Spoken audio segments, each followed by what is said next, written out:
This is the Big O Show. This is the Big O Show. This is the Big O Show.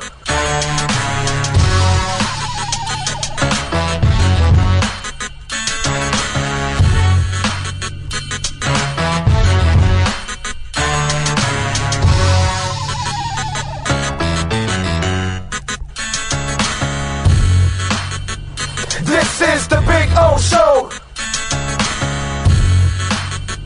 This is the Big O Show.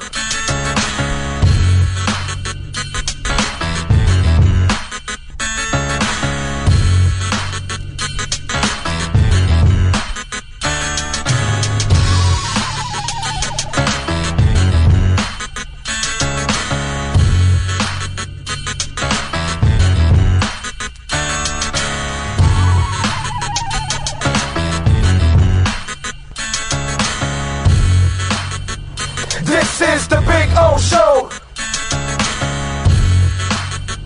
This is the Big O Show. This is the Big O Show. This is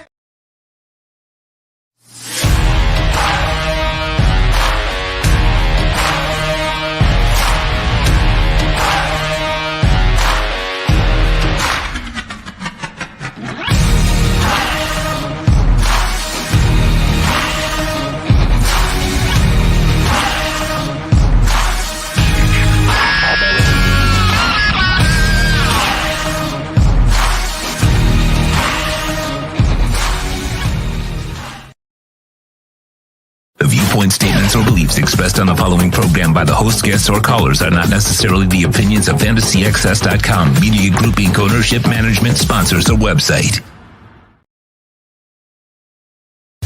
When it comes to South Florida sports teams, very few in the media have witnessed, lived, and covered it like the Big O. Let's start the program dedicated to your favorite South Florida teams with a passion that's unmatched. The Big O Radio Show is on. Here's the Big O.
Welcome aboard. Yes, sir. Time to rock and roll on the show on a beautiful Tuesday. Well, not so beautiful, actually. It's kind of cloudy.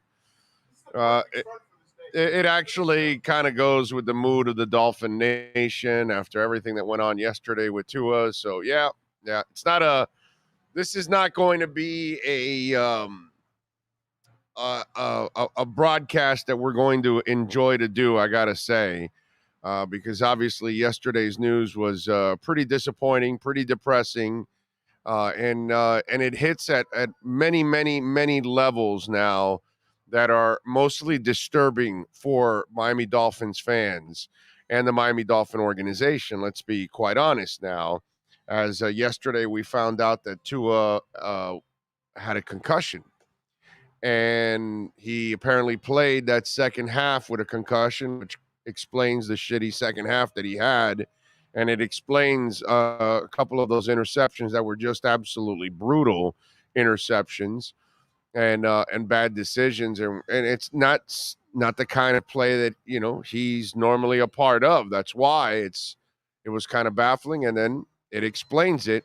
You play 6 excellent quarters with the Bills, and then the 2 in the first half of this game, and then after that, with the concussion, you have a terrible half, and everything's explained. Now, listen, I know that now it's going to get incredibly dramatic, and everybody's going to talk about he's got to quit football and all that stuff. Knowing Tua, he ain't going to quit football. Okay, he's going to want to come back.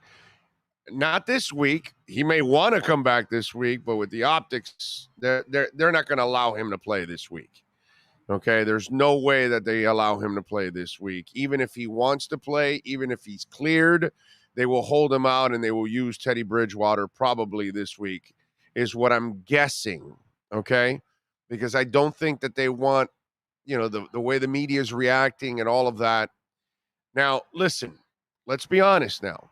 That's what we got to be honest now. Tua, this is his 3rd concussion probably, right? Because the Buffalo one, even though it wasn't really labeled a concussion, Sunday nobody labeled it a concussion either, by the way. And he just kept playing. Nobody picked up on it, and he kept playing through it. And we saw the results of what it was to play through it. And I think maybe he saw the results also, like, well, I'm being criticized, but I'm not right. And so he, instead of being the tough guy, which that's what he was in the second half, he then instead realized, holy shit, I've got a concussion. And so now he's in protocol. We'll see what happens. Look, Tua's going to want to come back from this.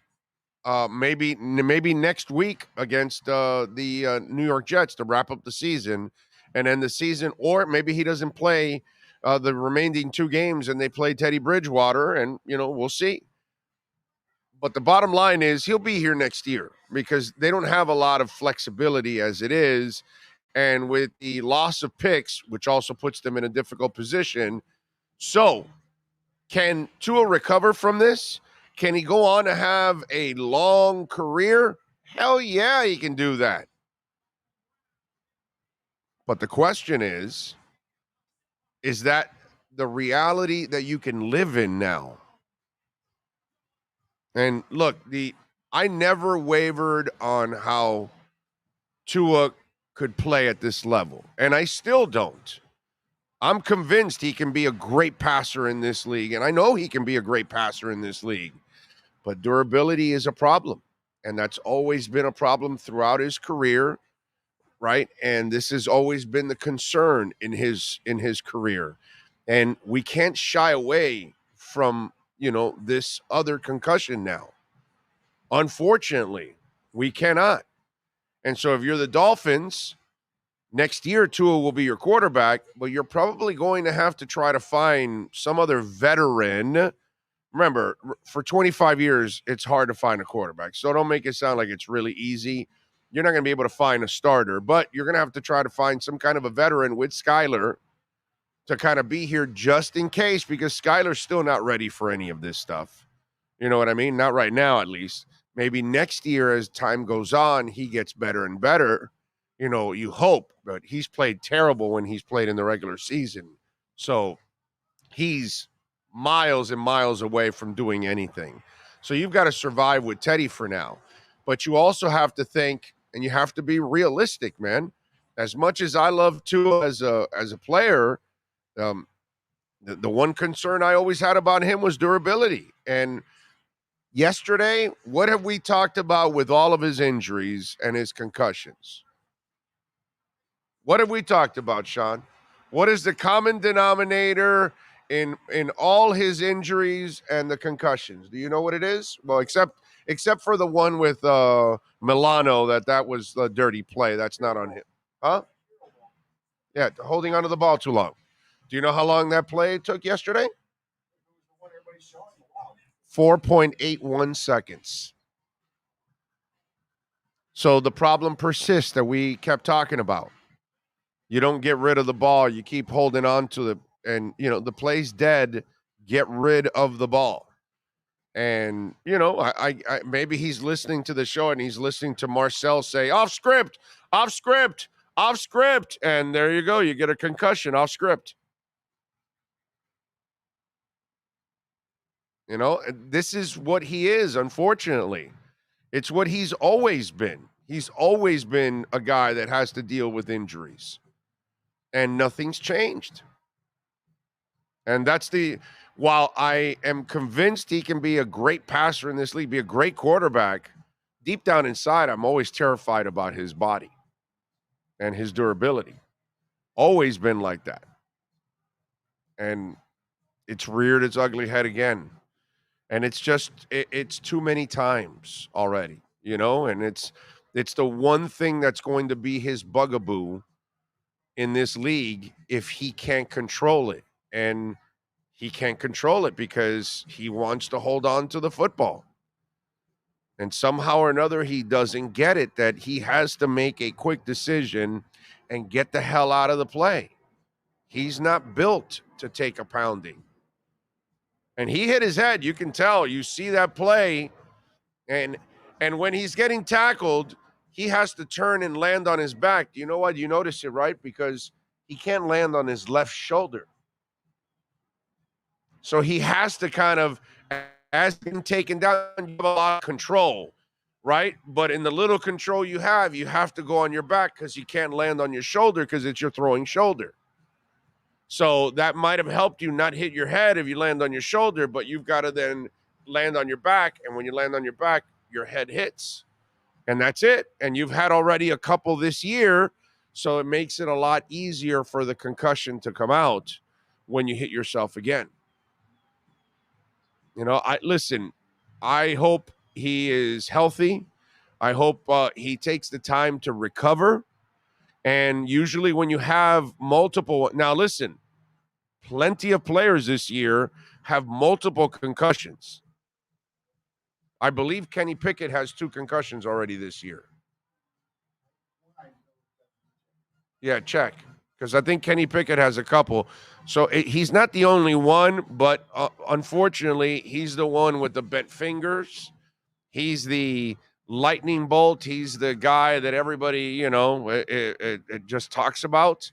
So he's going to get more attention and more negativity and more positivity sometimes than most people because he is so polarizing as it is as an individual. And he's a great young man. Yes. All right, Kenny Pickett was cleared from concussion protocol Monday, clearing the way from the start Saturday, less than 2 weeks after suffering his second concussion in less than 2 months. You know, listen. To his timeline too, right? Because it hasn't been. No, it's been longer than 2 weeks. No, but I'm saying in 2 months. In about 2 months, all this has happened to Tua, right? Yeah. It's been about 2 months, maybe a little bit more. Yeah. But nobody will tell you that, oh, well, this player also, and there's several players that have had multiple concussions, but they're not named Tua. You know, we're not going to bullshit here. We don't do that stuff on this show. You know, we don't make excuses. We don't do any of that stuff. We kind of tell you what it is. We don't lean on the dramatization and the sensationalism and all that stuff. Tua's going to come back. He's going to play. Can he have a 10-year career after this? Sure. But he's got to learn how to do it the right way, or if not, forget about it.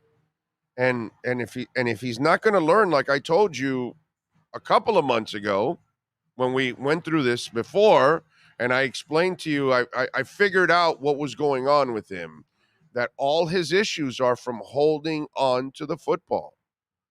And Sunday, once again, 4.81 seconds. You're waiting 5 seconds in an NFL game to throw the ball. He doesn't learn. And he doesn't have the body to take the beating. And apparently he doesn't get that, unfortunately. And that's the part, you know, if anything, for me, I never entered in the silliness that some of you did. Oh, he's too short and noodle arm, or what did I hear Rex Ryan say? He's a one-read quarterback. All these stupid things. My God, that guy was an NFL coach. He's not he goes through multiple progressions all the time, manipulates coverages, all that stuff. Our assessments of his second half were all wrong. It wasn't that he was slow or that he made bad decisions or that he played poorly or that he choked or whatever. It was that he was concussed. And you're not thinking right. Your mind is, if you've ever I've had a concussion. Okay? I've had a grade 2 concussion. So I know what it feels like. I know the haze you're in when you have a concussion. My head slammed against the concrete. So I know for several days I had this haze that I just wasn't myself. And I could tell that, it was, I don't know what, I can't tell you what the feeling is like, but it's just one of those things where you kind of don't feel there. It's some kind of a high. Okay. You're inebriated in some fashion. I don't know what the hell is going on in your brain because I'm not smart enough, but I remember because I was concussed. So I know exactly what it feels like. So I can't imagine playing in an NFL game at NFL game speed and having to make, lightning quick decisions.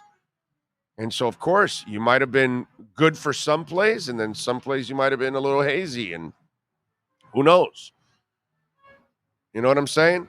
Yes, sir. No, I was going to say, when I got mine, everything was in slow motion. So I can only imagine how the speed of the game and things like that and different things, but everything was a little like I was maybe one and a half steps behind. Right, exactly. Of everything else in the match. Exactly. That was one of the things that, and again, everybody gets different symptoms, everybody different things with concussions, but that's what, everything was in slow-mo. Like everything that was coming at me, I could see a chair, and I was just like, it felt like everything took forever to happen. Right. Even though it probably wasn't, but it felt like forever as I was watching it. Right. Yeah.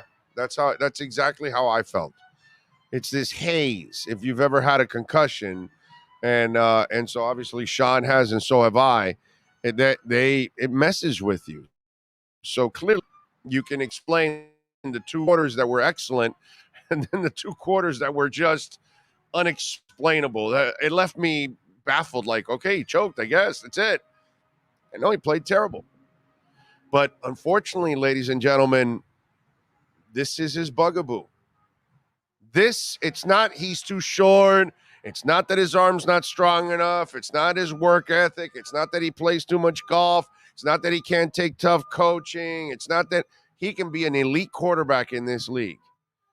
But unfortunately, if you can't stay healthy, and you have to be able to take hits, and if you got to live your life almost perfect in that pocket of getting rid of it quickly, but even when you get rid of it quickly, you're still going to have a Matt Milano play every once in a while.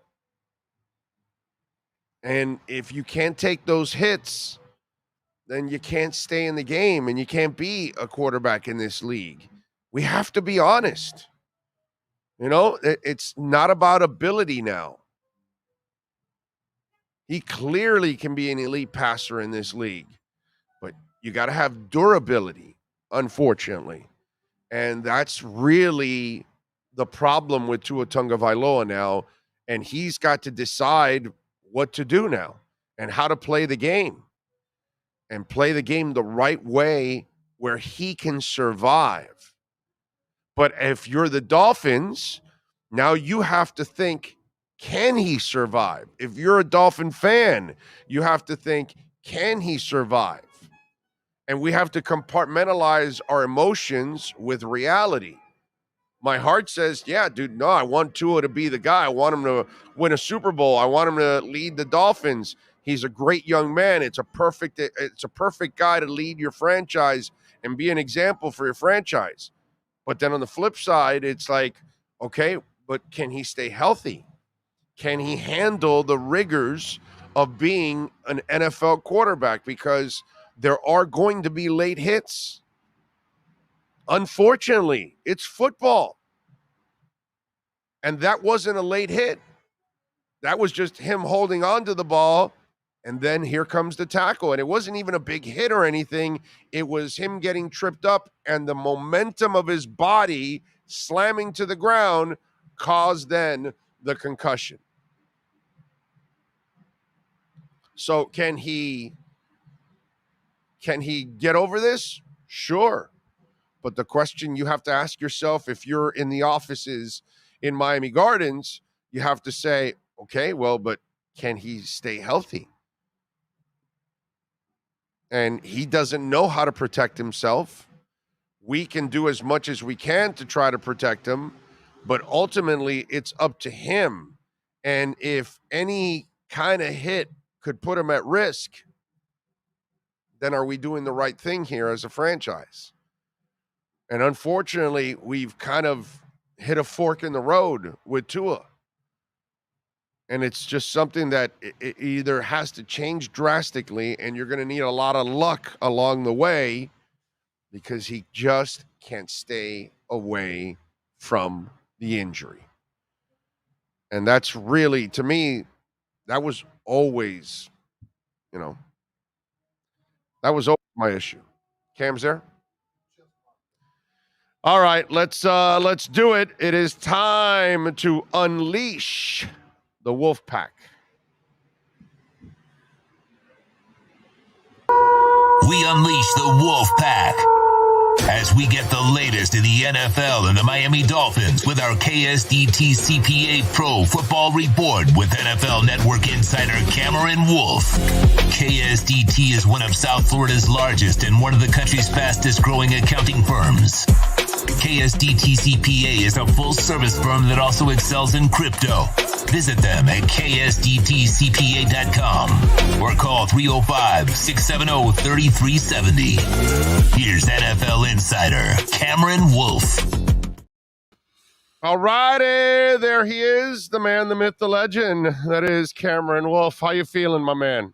I'm all right. I'm feeling good. How are you? Where are you at today? Looks like you got your own we are at Canes. We are at Caneswear in Davie here, having some fun. We come out here about once a month or once every 2 months and do a show. And obviously, great sponsors of ours. So we're out here, and the good thing is, Cam, we didn't even have to bring a fan today, which is awesome. Because usually when we do outside shows, we have some fans blowing and all that. But it's a nice 50-something degree day out there. It's our winter. Winter. Oh, this Sunday was not our winter. Sunday was in the 40s. It was a little colder than our winter. But this 50s, this is our week of winter. Yeah, this Sunday was hell, is what it was. Unfortunately, with the whole Tua thing.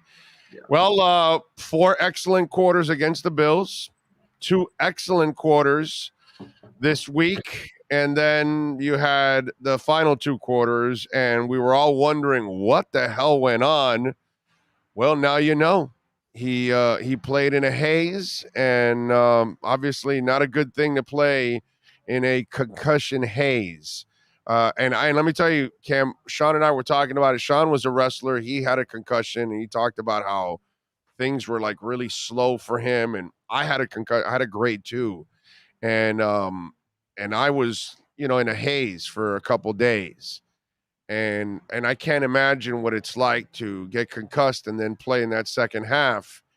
And it's just, I don't know. We're in a bad place right now, unfortunately, with Tua. If you're the Miami Dolphins and you're the fan base right now because of those health issues. Yeah, first thing I saw when I heard McDaniel mention that he's back in the protocol I was just bummed.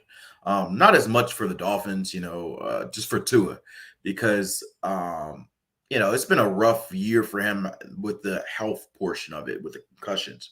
And so regardless of how he's playing on the field, I was hoping that he would be able to get past that and get through the season. And you just worry for his health, his long-term health. He's got a wife, he's got a kid. These things are serious. Like a lot of times we minimize it by putting it in a football frame of like, how many games should he miss? He should miss the rest of the season. The Dolphins are wrong. We're ready to blame everyone and talk football. And it's like, this dude got another potential brain injury. Like, that should be the focus. And so that was my first reaction. I don't know if it was that hit. I think a lot of people think it was that hit because that's the only one we saw where him hit his head, but we don't know for sure. I just remember when I saw him hit his head, that play. I remember that play because I turned to my producer and was like, I don't know what it is, but every time I see Tua get hit or hit himself, I cringe and I worry and I wait to see when he gets up. And that play, the one that the fan kind of tweeted out and went crazy, he got up immediately. There was no signs of ataxia or gross motor instability that we've learned so much about over the last few months, given the earlier situation. And so it makes me wonder just how many of those situations happen in the league that we don't know about. For sure. The concussions that pop up later. Like Tua did a great job of telling them, hey, I've got a headache. How many players just say, I'm gonna just tough it out, I'm gonna just tough it out. I'm not gonna say anything. Well, he also probably, it's the next day, and then he realizes how he played in that second half, and he's like, okay, there's something wrong with me, and so now at least the while he might be having that warrior mentality, he also now thought as a team guy, and he said, well, wait a minute, dude, I'm messed up and I screwed up for my team and I'm not helping my team this way. And so that's why I'm sure, had to report it, because one, he has to protect himself. And then two, he has to also understand he's not doing his team any service if he's out there woozy like that, man. And it's just bad. And now how do you handle all of this, Cam? Yeah, I mean, I think for the Dolphins, it's the optics. If you're Tua, it's your health, your future. Look, man, there's several players in the NFL that have had multiple concussions. Kenny Pickett's already had 2 concussions, and he's a rookie. This year, he's had 2 concussions he's come back from. So the difference is Tua's more of a lightning bolt, and it's happened on national television and the bent fingers and all that stuff. So the optics are going to be a little different. But it's just a really difficult situation, from optics to health to the reality of how you handle this. And to point fingers is wrong, because nobody knew it was going on and he didn't really show any signs. And that's just, sometimes that's the way this game is played. It's guys are tough, and sometimes they just shake stuff off and they continue, man. Absolutely. And obviously we don't know everything here, but it sounds like this one is no one to blame. Like, the spotters didn't see it. The coaches didn't see it. Tua didn't say anything. And to be frank, like, it may not all be on Tua. Tua might not have felt anything. Like, the reality of concussions are that you get delayed symptoms sometimes. And maybe he did not feel anything per se until the next day. And so a lot of this is football, but the thing that makes it a little bit more gravely serious is because Tua's had this situation in a very public, very scary situation earlier this year in Cincinnati. And if you want to look further, 4 days earlier in Buffalo. And so it's like, you got a 3-month period where you've got 3 incidents. If this one's confirmed, 2 diagnosed concussions, and you start to wonder about a guy's long-term health. And, it becomes more than just, is he going to play against the Patriots or the Jets? Is this guy going to still be your quarterback in 10 years? Is he going to be good to be able to do everything he wants to live for a long life for the next 70 years? Like, these are things that become more worrisome, and they know this by signing up for football, but it becomes a little bit more in your face when we see it at that prime position in so short time span. And so I'd imagine that this week, and really the rest of the season, they're super cautious with Tua, especially if this is diagnosed as a concussion. I'd imagine you won't see him next week. I mean, you won't see him this week, and then, we'll see beyond that. But isn't it already a concussion once you're in protocol? Isn't it already? No. So the way protocol works is you can be in protocol and never be diagnosed with a concussion. So, for example, Teddy Bridgewater, with that incident we all know earlier this year, he was in the concussion protocol. The team remained adamant that he never had a concussion, and he was in the protocol until he fully cleared. Same thing for Tua. He had to clear before he got cleared out of protocol. And so protocol does not necessarily mean, like, you can be cleared from a concussion and still be in protocol. And so he has not technically been diagnosed with a concussion yet. I'm not sure if that has happened in the last 24 hours or will happen.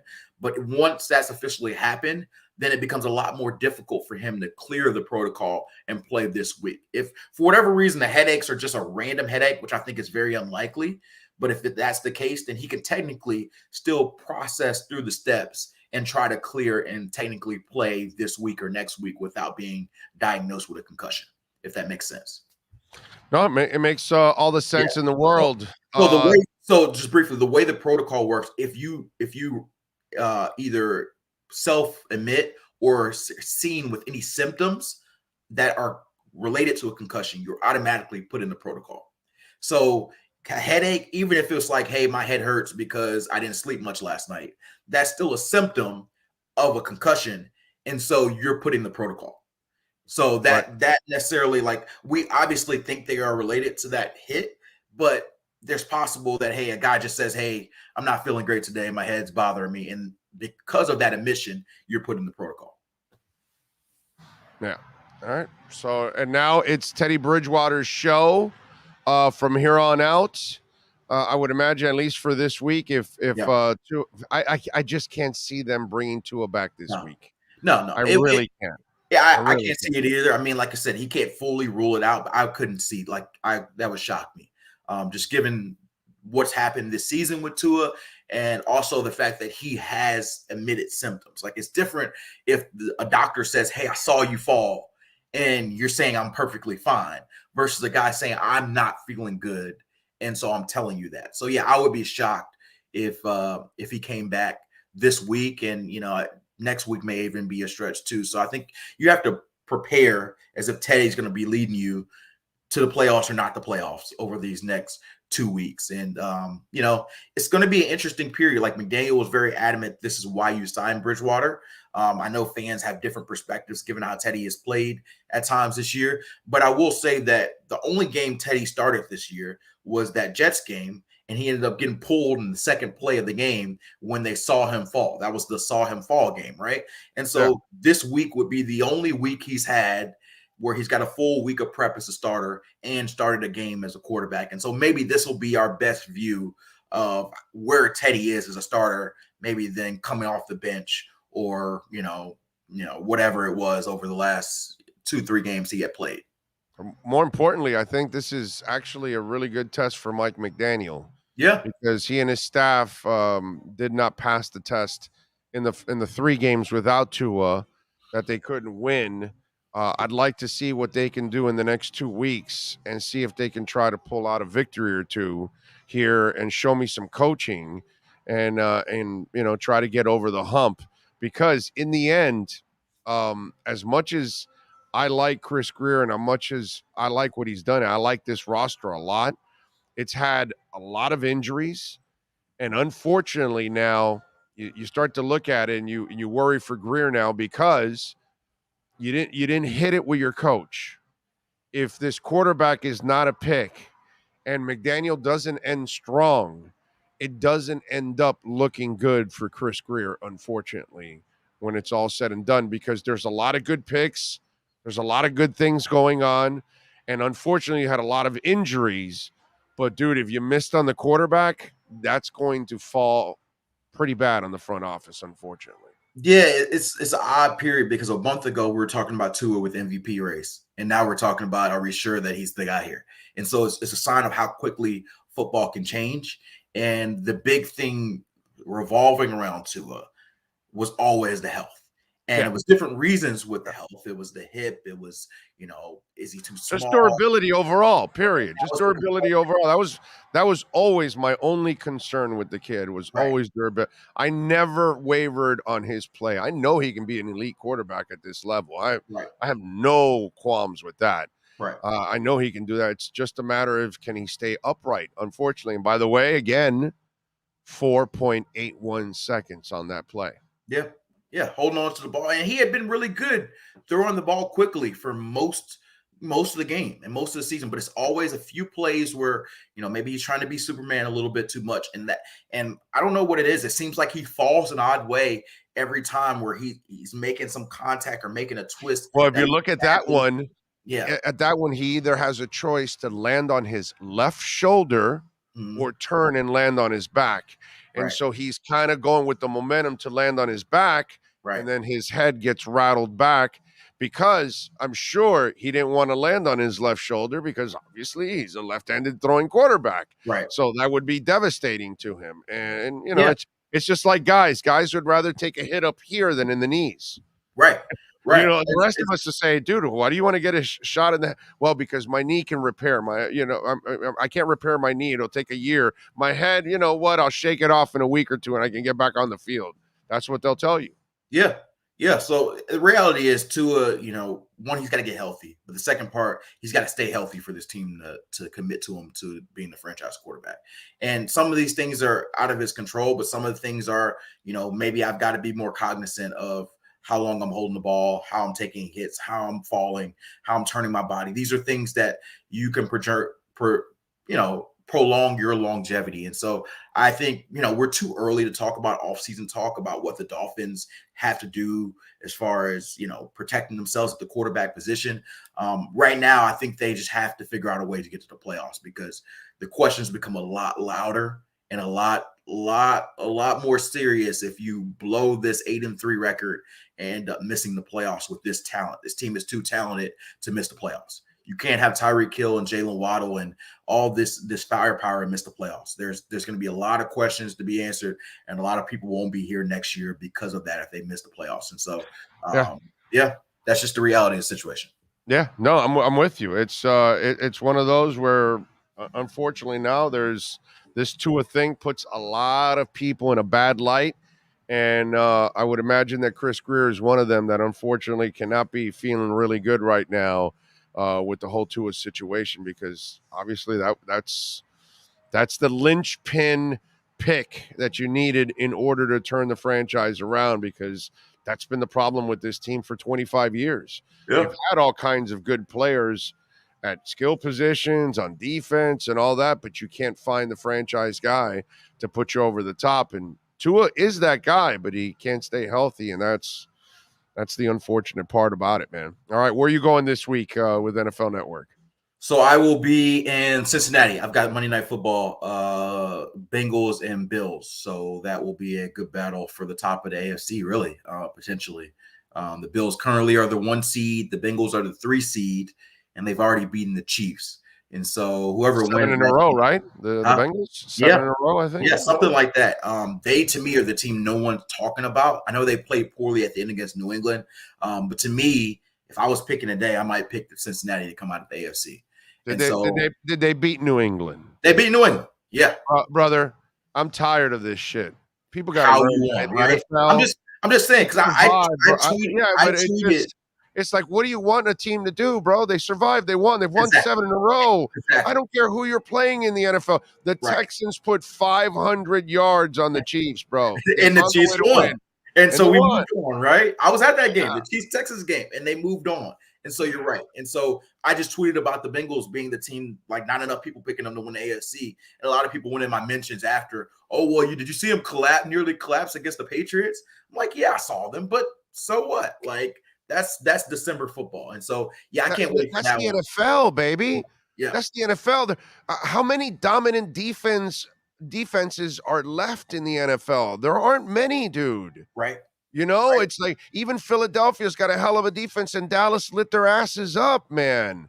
Yep. It's just going to happen that way. San Francisco, that's probably one of the few like really, really good defenses in the NFL. More often than not, dude, if your team wins, however they win, God bless them, dude. That's all that matters in the NFL. Some of these fans want this style points and all that, and get out of here, bro. Right. You won. Be happy, man. That's a hell of a game, by the way. You're back in their good graces now. Hey, it's the game. It's the game of the week. I am going to be cold. I will tell you, I will be cold, but it's all right. It's all good. It's the game of the week. Stay away from the Skyline Chili, and you'll be fine. Always. Is it it's in Cincinnati? You said right? Monday Night Football. So it'll be Monday Night Football in Cincinnati, and so I'll get to spend New Year's Eve here, and then travel up there New Year's Day, and that's the game of the week to me. And so we'll have somebody else up there in New England for the Dolphins Patriots. I'll keep an eye on that on Sunday, but no, I'll do that, and then if the Dolphins have something to play for, I'll probably be back here for that Jets game in Week 18. Pain as a Dolphins fan. That's all we feel is pain. Follow him on Twitter at Cameron Wolf. Catch his work there at the NFL Network. Cam, as always, appreciate you, my man. Thank you, as always. Be safe in your travels. We'll catch up later in the week. All right. Sounds good. Appreciate y'all. We got it. There you go. The Wolf Pack has been unleashed. This has been the KSDT CPA Pro Football Report with NFL insider Cameron Wolf. KSDT is recognized by Forbes as one of the top tax accounting firms for 2022. KSDT CPA is a full-service firm that also excels in crypto. Visit them at ksdtcpa.com or call 305-670-3370. Alrighty. Appreciate all of you out there. As always, remember you can make a donation through Cash App or Venmo at Cash Big O Show. That is Cash Big O Show. Let's see. Anthony Lizzie, thank you for the love on Venmo. Big O, I know this is serious, but these national media people drive me nuts. They constantly bash Tua, and then now they pretend to care so much for him. Yeah, it's it is what it is. I mean, it's just unfortunate that we're in this situation, and it's depressing, dude. I've got like very little gas left in the tank for the Dolphins this season. Unfortunately, I think the season is over.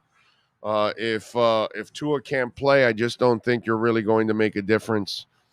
Teddy's a terrific young man, but he's just a mediocre quarterback, an average quarterback at best. He's going to need to play the game of his life to start winning these games here over the next 2 weeks. He's going to be facing some really tough defenses. The offenses don't scare me, but the Miami Dolphin defense is not very good, so it's always going to give up its yards and its points.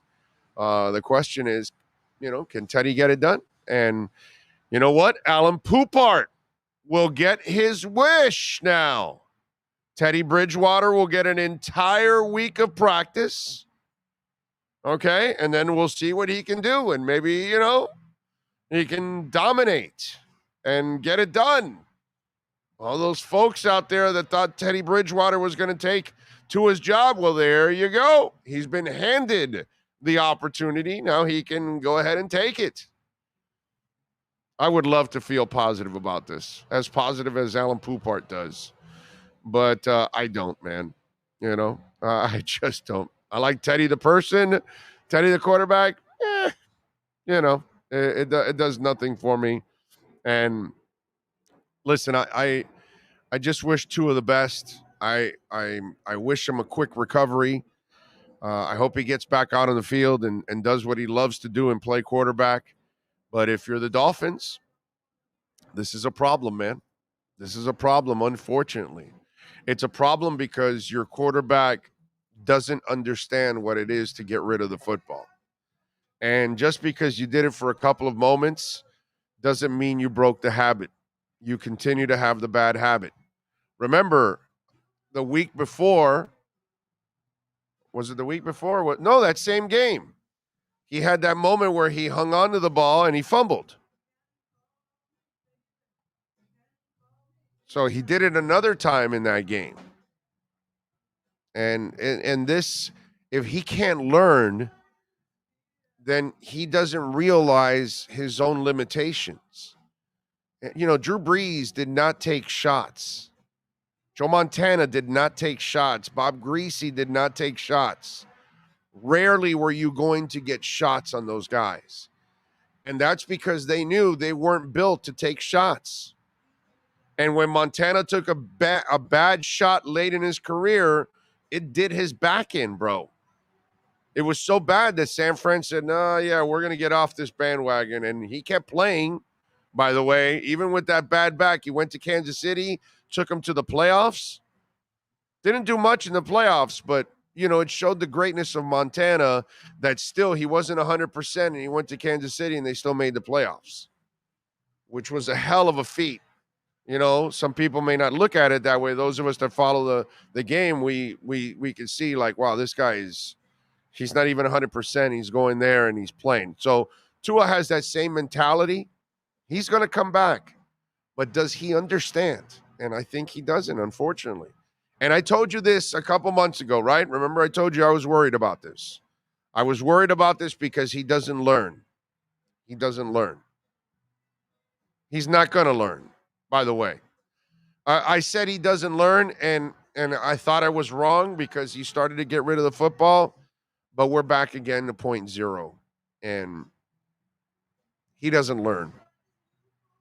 And if he can't learn, he can't stay healthy. That's the reality, unfortunately. And this has been the one thing that will get in the way of his career. Injuries, durability. He can play, man. He can play. He can sling the damn ball. He's accurate as hell. He can throw it deep. He can do whatever the hell he wants to do. But he can't stay healthy. And he can't make good decisions on the field with his body. And he doesn't understand that he can't play this way. He doesn't get it. And if you keep wanting to hold the ball for 5 seconds, you can't hold it for 3.5, dude. You need to get rid of the damn ball. That's why they have a 2.8 second clock to practice. Because that's the limit in the NFL. You need to make a quick decision. You need to read and react quickly.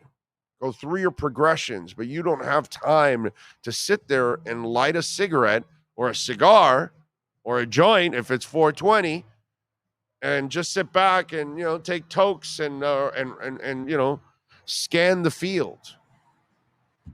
It doesn't work that way. And Tua has to understand his limitations, and we're in this position because he doesn't understand that his body is not built to take a pounding. And that's the one thing that has always stood out, unfortunately. And you can't do anything about it, man. By the way, what you can do is you can call Cutter's Edge Pro to take your home, your business, your condominium complex to the next level. Everybody knows that, man. If you got your yard right now and it looks dead, or you got your backyard and it has no life, do what we did in the Alzagari home. Bring a ton of life to your home by calling the folks at Cutter's Edge Pro. They do it all there: tree trimming, removals, landscape design, and boy, they can design anything. When it comes to Mike is a mad scientist at designing everything. Will is, of course, the man, William Quigley, and the Quigley family running, of course, CuttersEdgePro.com. Go to the Instagram page, okay? Go to Cutter's Edge Pro on Instagram. Follow them there. By the way, they have a show on Sundays on WIOD at noon, and you can see Will and all the great people out there, and they do just phenomenal work. Your total landscape solution. They do lawns and landscape maintenance for medium to large HOAs, condominiums, corporate parks, large commercial building complexes in Dade, Broward, and Palm Beach counties. And let me tell you, as a homeowner, if you have dogs, artificial turf is the greatest invention. It wasn't just for football and other things like that, baseball and other places that use turf. No, you can bring it now to your home, and they've got it specially designed for pets also, which is what I have. They put this sand inside that just cuts the degrees in half, so it never gets too hot, even on the most brutal South Florida days. And so your dogs, your pets will not be affected by it whatsoever, because that sand, that white special sand that they put in there, keeps it nice and cool. And you're going to save hundreds and thousands of dollars in the long run, because you're not cutting the grass every 10 or 14 days. You're not watering your lawn every other day also. So all of these things, man, I'm telling you. And the best part is when you can actually change your backyard and create an oasis like we have with all kinds of trees and shade. It just makes you, it gravitates you. It makes you go to the outside of your house so you can start getting some fresh air and enjoy that backyard of yours that you pay very hard every month to pay that mortgage. And yeah, you're enjoying your family room and your bedroom and all that, but your backyard is out there by itself, all boring, and you're paying for all that space. Man, call the folks at CuttersEdgePro.com. They will bring it to life. And then you will add even more life by going outside and enjoying it with your family. Go to CuttersEdgePro.com and call them 954-472-0622, Dade, Broward, or Palm Beach counties, and tell them that Big O sent you. If you talk to Will or Mike, tell them that Big O sent you. 954-472-0622. All right. Let's take a quick break. Hour number 2 from Caneswear in Davie is next. Welton Rayom has more than 62 years of litigation experience handling insurance disputes. They're committed to resolving even the toughest insurance claims quickly. Call them for a free consultation. 954-966-4646. At Welton Rayom, they don't get paid unless you win. Property damage claims to your home, business, or condo as a result of a hurricane. Welton Rayom can help. Water, mold, fire, smoke damage, Welton Rayom can help. Call 954-966-4646. If you're a Miami sports fan, then there's only one store to go to, and that's Caneswear at Miami Fanwear in Davie. They're your one-stop shop for all your inner Miami CF, Canes, Dolphins, Panthers, and Marlins merchandise. They have hats, t-shirts, game day jerseys, and so much more. Located at 2511 South University Drive in Davie, and open 24/7 online at caneswear.com or innermiamiwear.com. Call them at 954-835-5597. Caneswear, the spot where Inner Miami and all Miami sports fans shop. Oh, I think I know what this is. Houston, we have a package. Hello? No matter where you are, the Sloman Shield home security system guards your home. With next-gen perimeter protection, 24/7 monitoring, and interior motion sensing. And right now, get a free Sloman Shield security system and doorbell camera, all professionally installed, for free. Shield your world, the Sloman Shield.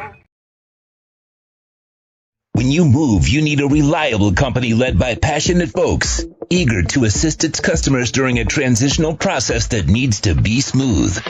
Call Essential Moving Experts at 844-368-5750 for all your local and long-distance moving needs. You can rely on Essential Moving Experts. Mention the Big O Show and get $150 off. Family owned and operated, they offer free 30-day storage, full service moving, fully licensed, bonded, and insured. Moving was never so easy. EssentialMovingExperts.com. For over 16 years, EJDConstruction.com has provided South Florida residents quality craftsmanship, accurate project management, and exceptional service. That's why EJDConstruction.com is an A-rated member of Angie's List and the Better Business Bureau. When you're looking for the right custom home builder for additions or home remodeling, please call my friend Eric at 305-433-4843. That's 305-433-4843 for EJDConstruction.com.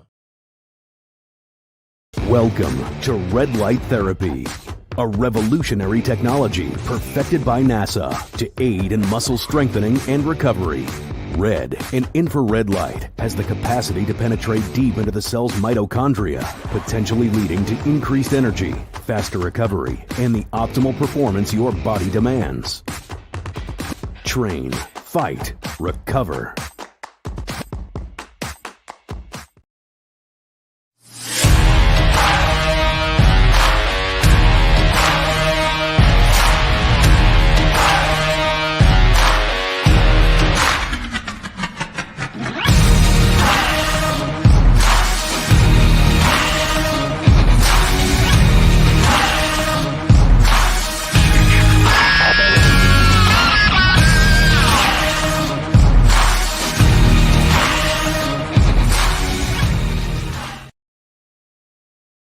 Statements or beliefs expressed on the following program by the host, guests, or callers are not necessarily the opinions of FantasyXS.com, Media Group Inc., ownership, management, sponsors, or website. When it comes to South Florida sports teams, very few in the media have witnessed, lived, and covered it like the Big O. Let's start the program dedicated to your favorite South Florida teams with a passion that's unmatched. The Big O Radio Show is on. Here's the Big O. Welcome back. Hour number 2 from beautiful Caneswear in Davie, 2511 South University Drive in Davie. Come on out, baby. Come on out, say hi. We'll be out here for another 2 hours, I think. So we'll be out here. So if you live in the Davie area, you work in the Davie area, or maybe, you're just some teacher like my wife, you're a slacker off this week. I'm joking. Relax. Okay, teachers, we know you are all ass kickers. You are all the foundational people of our world, and we love you. No, but seriously, if you're, of course, hanging out on your Christmas break, come on by. Plus, you can get anything and everything with a Canes logo on it, man. Doesn't get better than that, dude. Plus, they've got Heat gear and Marlins gear. They've got about 2 shirts of the Marlins, I think. No, actually, they've got several things. Yeah, they do have nice hats, actually. They have really cool Marlins hats. They have Inter Miami gear. By the way, they've got some great prices on some of their Inter Miami gear clearance price that you could take advantage of. I know that Sean did a lot of Christmas shopping here at Caneswear. He did a ton of Christmas shopping out here at Caneswear because he's got, what is it? One of your kids is like a big Canes fan, right? My nephew is my daughter's a big Right. Canes fan, but That's my what I thought. nephew is a big Panthers fan. Oh, okay. So there he's you gotten go. into hockey, and so yeah. That's the only sport my daughter really gets into, the Panthers. He got a And signed she- stick and from she one of them. I forgot. She loves the fights. Yeah. Well, it was like I said, the first game I ever went to, a minute in, there was a goal and a fight. And then there was 1-0 was the final score, but I was hooked after that. I was like, all right, I'll come back. Now, And plus, the live atmosphere at hockey the best. is amazing. Yes. Hockey is the best sport live. Yeah. By miles. It's not even close. It's almost like you're waiting for that Football car base- crash. You're like, oh. Right. And by the way, I know you're an auto racing guy, Mhm.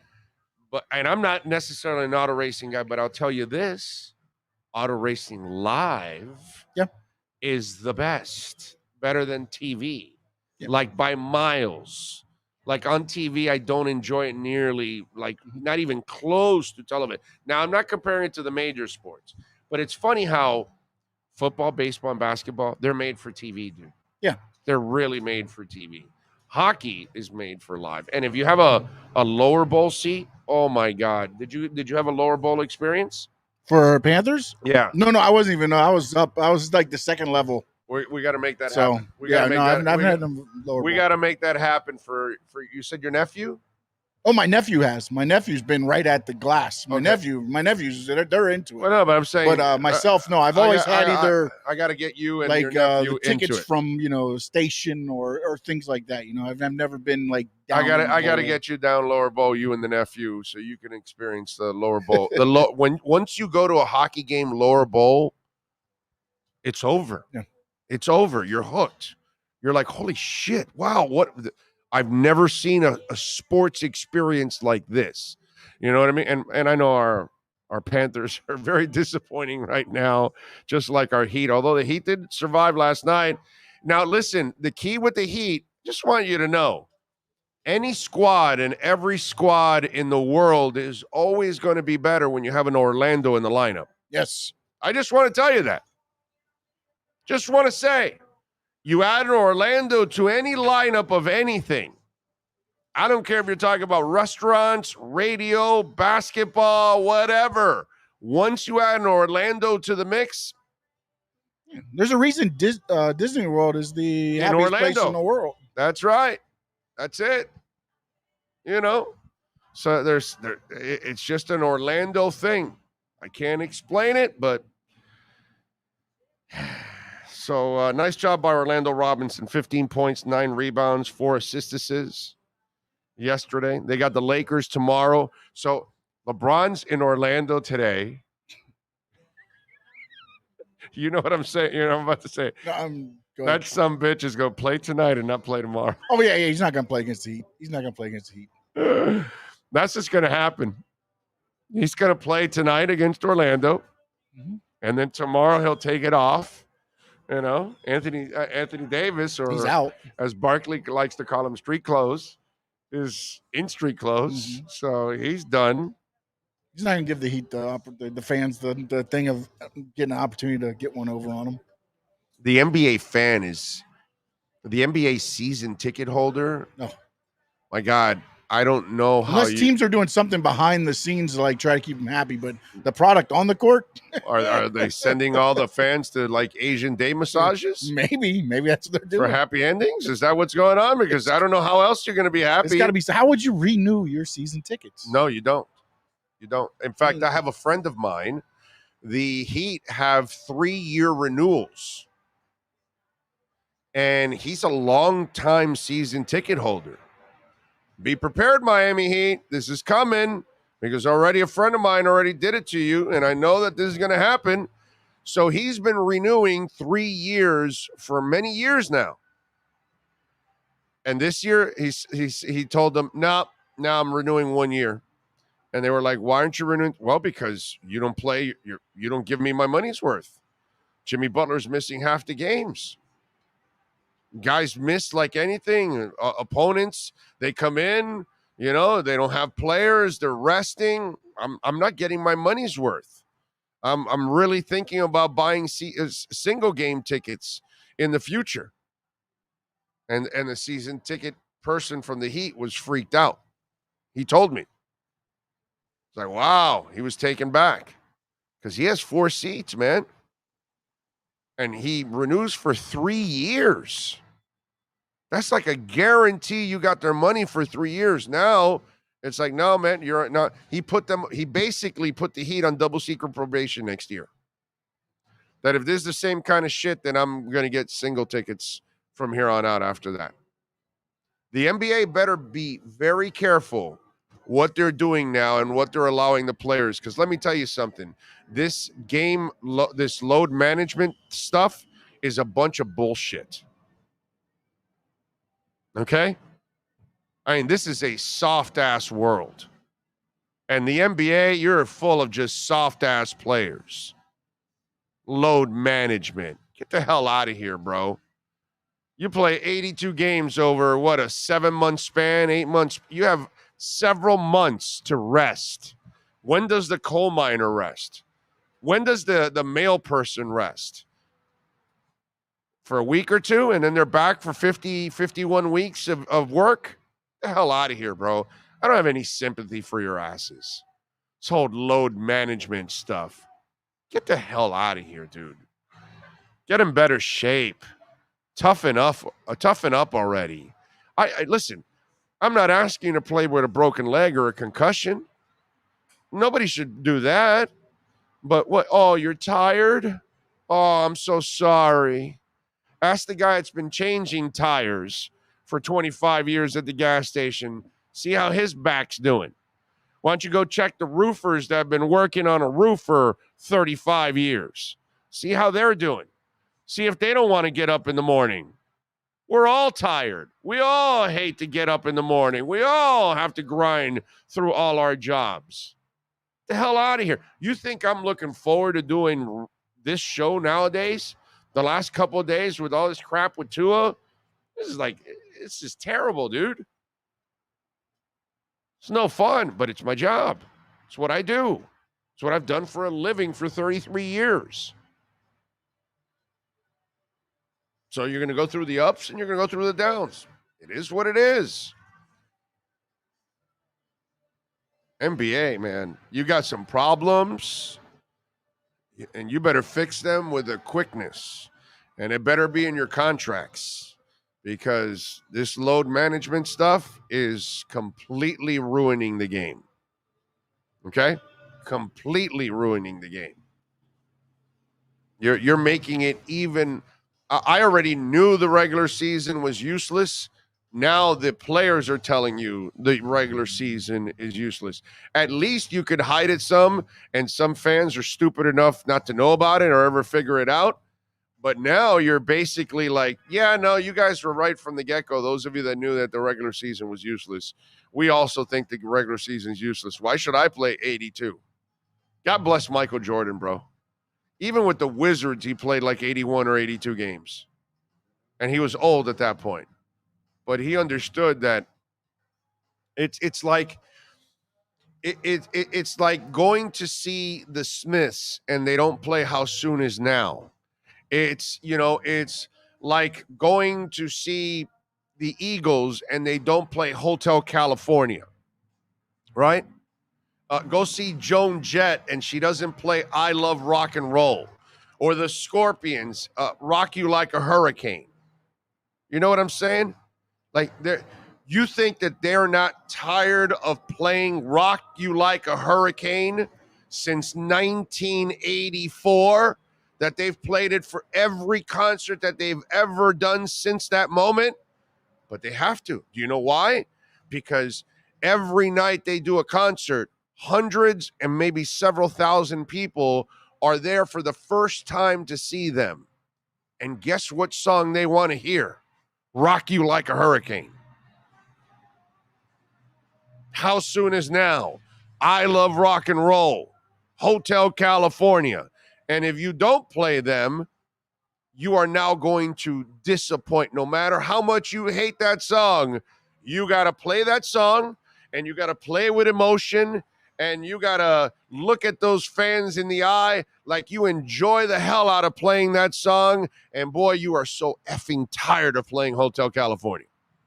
But they don't know that because you're a professional. It's your job, dude.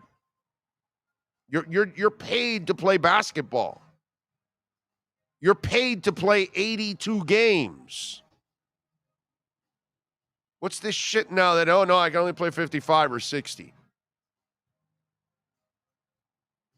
That's not difficult. That's the idea. That's why it's called professional basketball. Not everybody can play it, and not everybody can last, which is what we were talking about with Tua earlier. Okay, a lot of people can play football at a high level, but can they play it at the NFL level? And can they also be durable at the NFL level? What do I say all the time about these people in the NFL? They're freaks just by staying healthy. Don't I say that all the freaking time?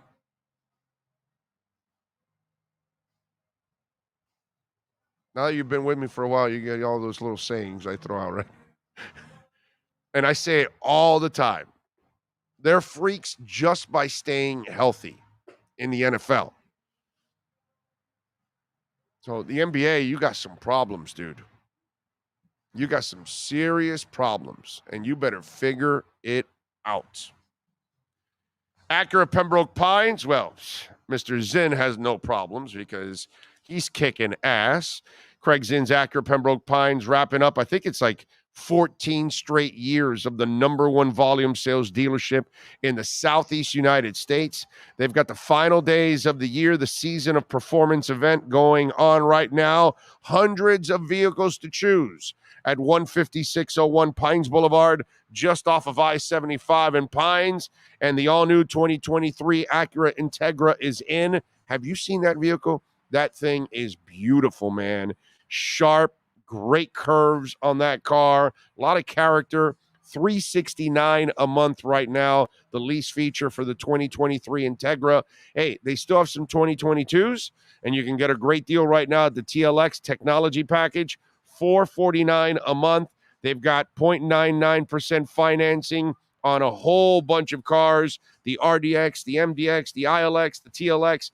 Get on down there, check out the fleet of certified pre-owned vehicles, and find out why Larry Schlossberg, Pat Nasto, Tony Stampone, all the great people, and of course, Mr. Craig Zinn, know how to get it done at, of course, Craig Zinn's Acura of Pembroke Pines. Yes, sir. Do you want me to read you some of the super chats? Or are you able yeah, to go let's. back? I don't know. Let me see. There's a bunch, but there's a lot of comments. So, I mean, I don't know how far back. I can't get to the comments that blown them away. Yeah. So go ahead. Get me to the first one. All right. This is the first one is from Knight. It says, Sean, can we get two in a bump class? Referring to tucking your chin when you take a bump, but we'll see. Also, Kenny Pickett, I guess they've made a concussion helmet. Okay. And that's what Kenny Pickett is playing with. So maybe that's something they look at. Tua will have then. Tua, maybe, yeah. How does he not have that already? I don't know why most quarterbacks wouldn't. I mean, I guess maybe because it'll make them. Is that technically like? I mean, soft? I'm sure it's better than what Steve Tasker used to have. Was Tasker? Yeah, it was Tasker. The great double, Gazoo. Yeah. He was the great Gazoo of the NFL. You youngins, you have no idea who the great Gazoo is. No. You've been cheated. Yeah. You have been cheated. You have no idea who the Great Gazoo is. You're going to have to do your homework and look up who the Great Gazoo is. All right, what's next? And who was that sent that in? That was Knight. Knight, thank you, sir. Appreciate you. True Fin Fan 78. Where are you at? Okay, where am I at? Yep. Oh, I guess he sent it in before we got on there. These are way at the beginning. I mean, they started early and then okay. All right. Well, that's why I've been. Well, Sean was late. Oh, okay, wow. that's where we were at. I get thrown out of under the bus. Yeah, but it's technology. Yeah. He can't say picket or technology or technical issues or it's technical issues or when you're late. Is. It's just straight. I'm late. I get thrown under the bus. Yeah. But when I'm late, I say I'm late. Whatever. I don't mind. So no, I'm just trying to answer why we were late. Yes. That's all. I was just saying that. But that wasn't the question. Sean didn't They were get asking assigned. where you're at. We're at Canesware. That's where we're at. We're at Canesware. So come on out. Yeah. Okay. Yeah, it wasn't because they were running late. You said way before, so I'm thinking this is it was 10:05 like chat. 10 minutes into the show. No. Okay. They started early, and we've been going to camp. Because knowing them, they probably think, "Oh, Orlando's all depressed in a corner crying that Tua's out with a concussion or something." Well, you got the ibis behind you. By the way, you were kind of right. I was crying in a corner yesterday. Yeah. Yes, after Tua went into. He pulled up looking like he was like. I'm not in a good mood today. I'm completely down. I am. I'm down. Our Dolphins are. It hurts, bro. Yeah. It hurts. Here's Frankie Frisco. He says, "Oh, Tua needs to retire. 3 concussions in 1 season. Look at Luke Kuechly. The play, he was just tripped, and he actually made a play out of nothing." Yeah, no. I listen. He's not going to retire. Knowing him, what he needs is probably a fresh start and maybe take the next 2 games off, get everything right, and then come back next season and just start all over and give it one more go and see if he can go through a season without getting concussed. But yeah, I'll tell you this, he's not far from it. Another 1 or 2, he may have to consider it. But right now, because you have had 3, you may have to take the next couple of weeks off so you can avoid anything catastrophic, because maybe what you need is several months off to, kind of get everything, balanced out. Because maybe they say, and I don't know about this, I'm not a doctor, I didn't sleep at a Holiday Inn, but they do say that once you get concussed, it becomes easier to get concussed again. So you wonder if the 2 concussions he's had already opened it up to this one happening easier. You just don't know. But he's not going to retire. Knowing Tua and the way he's played and he's handled it, he's going to fight through this and going to come back. And I don't know if he'll come back this year, but he definitely is not going to retire. There's no doubt about that. And they got nowhere to go next year, so they're going to have to bring him back next year. Go ahead. Cheng Wan Wu. He sent in, I guess it was a sticker. I don't see it on here.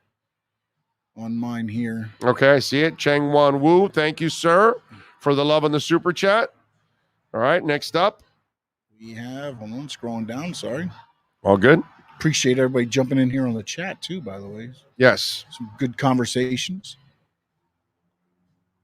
Somebody did say your shirt was fire earlier on. It wasn't a super chat, but my Greta. Yeah. Thank you. Anything Greta is fire.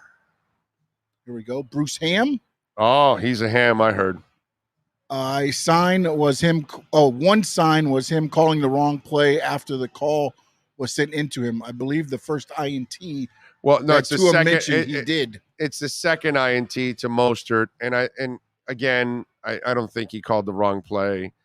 I think he was just trying to cover up for Mostert. That one he got right, and Mostert got wrong. But whatever, people want to throw it in there.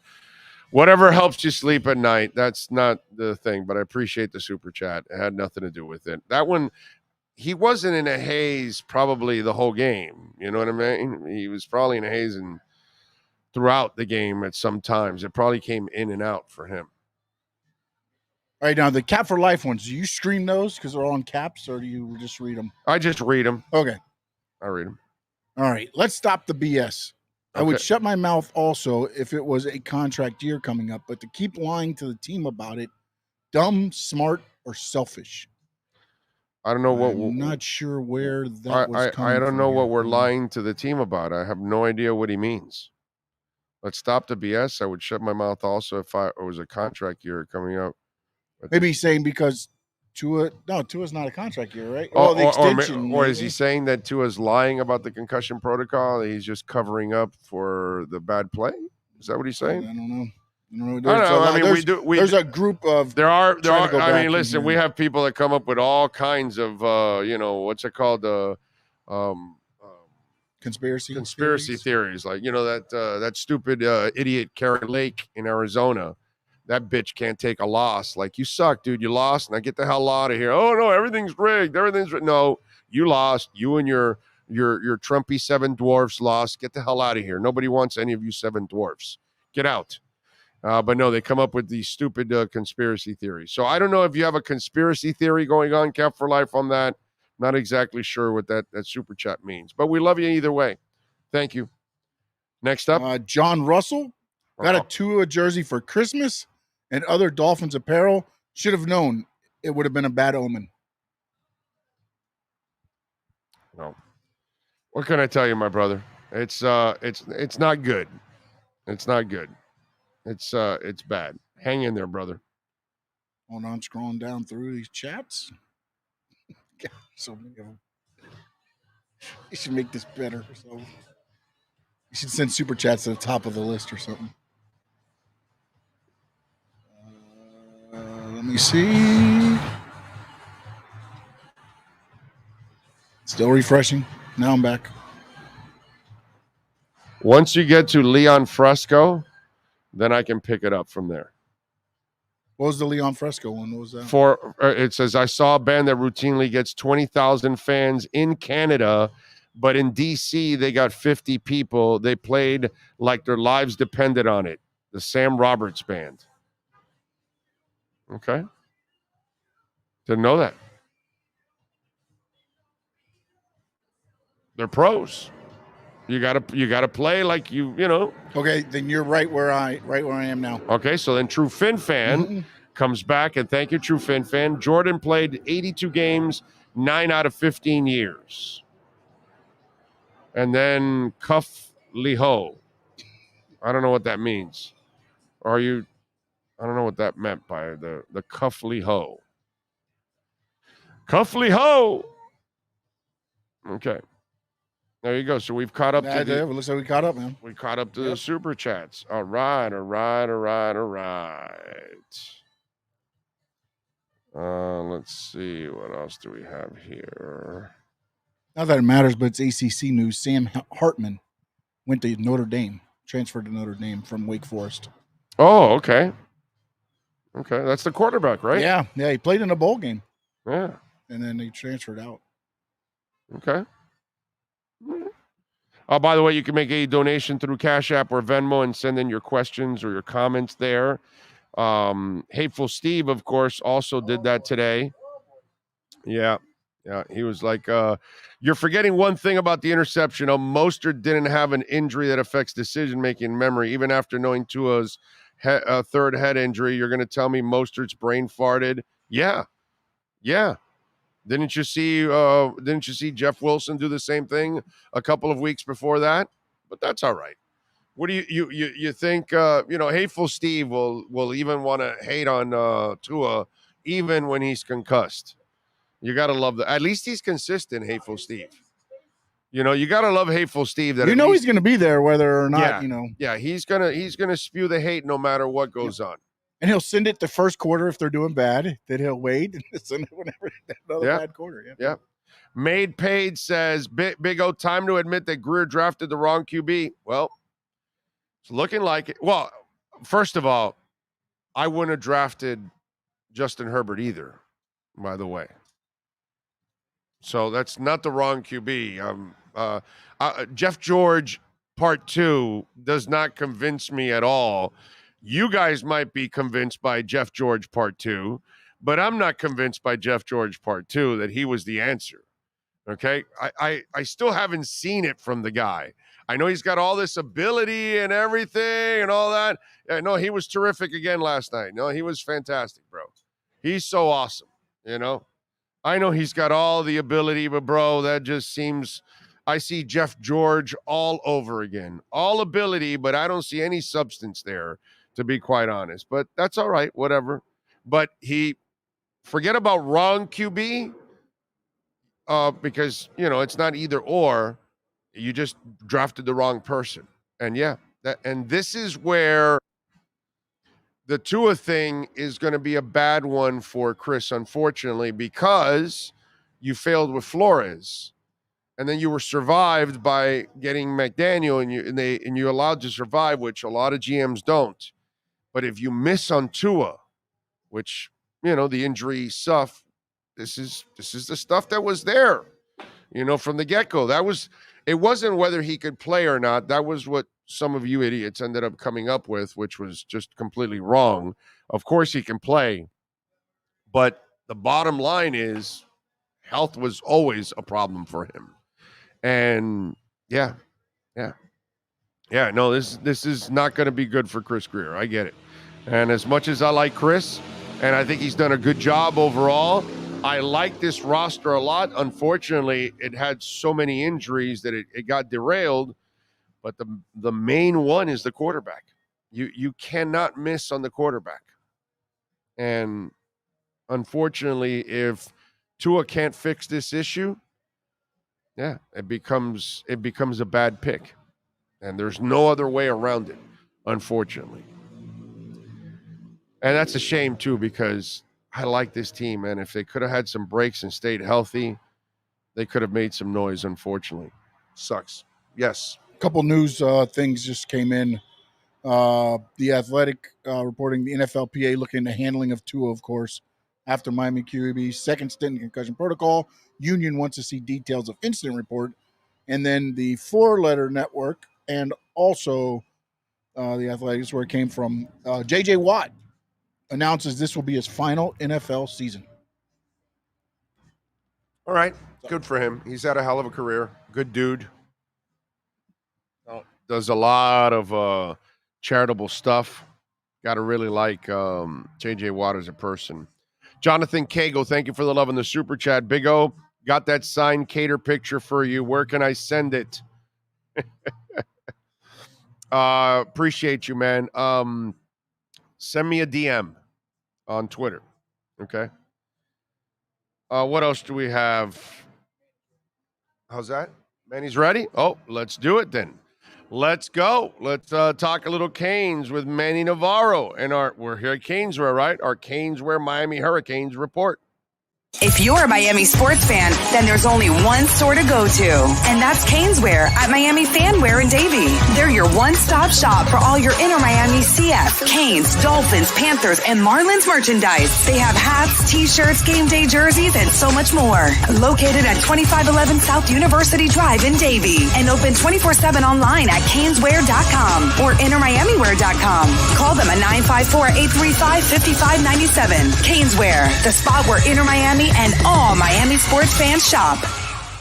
The viewpoint statements or beliefs expressed on the following program by the host, guests, or callers are not necessarily the opinions of FantasyXS.com, Media Group Inc. ownership, management, sponsors, or website. Time for Canes fans to get what they want. Information, insight, and perspective. It's the Caneswear Miami Hurricanes Report with Manny Navarro, exclusively on the Big O Radio Show. Here's Big O and insider Manny Navarro. Alrighty, there he is, the man, the myth, the legend that is Manny Navarro. How you feeling, my man? You feeling good? Feeling great, Oh. How were your holidays? Sucked, actually, with the Dolphins ruining my Christmas, actually. They were like the freaking Grinch ruining my Christmas. So Canes have the shittiest season of all time. The looks like the Marlins never make any commitment to anything. Inter made the playoffs at least. Right. Panthers and Heat look very mediocre right now as it is. Dolphins, I thought they were headed somewhere at 8-3. Now they're back to being the Dolphins again. The sports side of it is just not good, bro. Hey man, Jim Larinaga. Jim Larinaga 12-1 and ranked in the top 15. There's that. I know. It's just that college basketball does nothing know. for me anymore. I know. And that's my problem with college basketball. Like, I'm so unimpressed with the sport. And listen, the kiddies that have been around for the last 10 or 15 years watching college basketball, maybe they're in it, and maybe over the next 20, 30 years, that's what they're going to be used to. So then maybe it becomes a little bit more important. But those of us that lived like the real years, it's hard for us to look at this college basketball and be impressed in any way, shape, or form, dude. Yeah. You know, I watched Michael Jordan and Patrick Ewing and Leitner and Larry Johnson battle it out for 2 years. And my God, you know, after I'm watching Duke and UNLV for 2 straight years, how can I watch this? You know what I'm saying? Yeah, it's not the same animal. I get it. I understand. Yeah. By the way, I had a question for you before we talk Canes. I tweeted out a list of the top 8 available quarterbacks. Knowing now what we know about Tua's health, the Dolphins have to take a quarterback, right? Well, yeah, but they don't have a pick till the 2nd round, I think, right?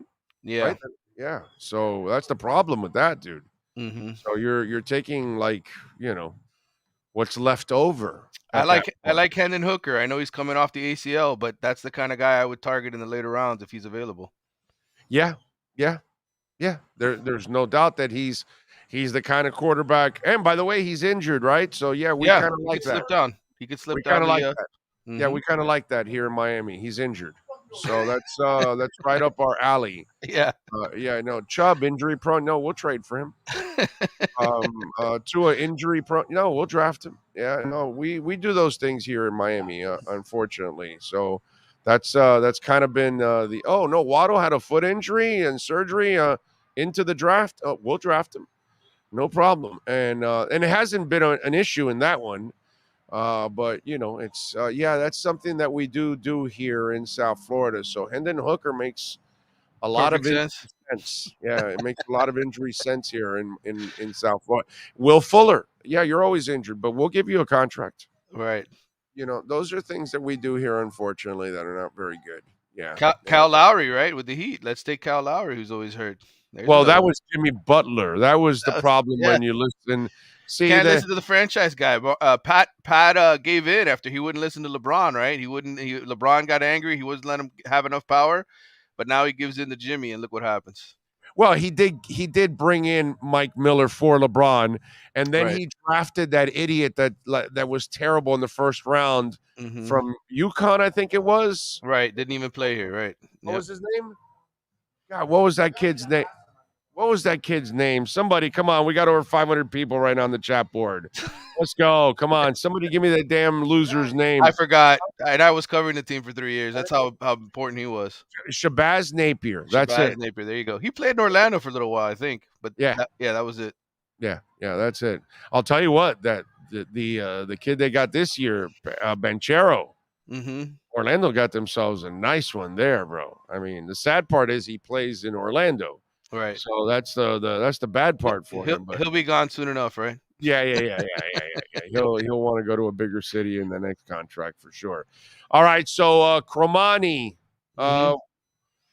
Dion Mario, is that really what it is? Are we done with Dion and Mario, or are there other things involved here? Well, I think Alabama, still wouldn't mind adding him to the roster if they had that possibility. They were trying really hard. Travaris Robinson, who was the cornerbacks coach here for 1 year for Manny Diaz before he left, is a guy that is still recruiting and was very much recruiting and pushing up until the very end. And so I think you can't rule out Alabama. I think, look, the thing with Cromani is he didn't take any really official visits. He's a kid that went on a lot of unofficial visits to places. And so if they want to get him on campus, if he wants to use that card throughout the process, he will. I know that my last conversation, Miami was still confident that he'll sign with them eventually. This whole academic thing, I told you last week, I don't buy it because you could still sign a national letter of intent without being fully qualified. That's not you don't have to go through the admissions process before you sign. That happens afterward. Now, does he have transcripts from 2 different schools? Is that going to be a headache? Academic, could that be a problem ultimately? Sure. You have to pass, you have to get the right test scores, etc. But it doesn't preclude you from signing. So I think this in the end we'll see Cormani probably take a couple visits, and if he does, that's not good for Miami. How good are they convinced this kid is that good? Because boy, you're going through a lot of hoops for this guy.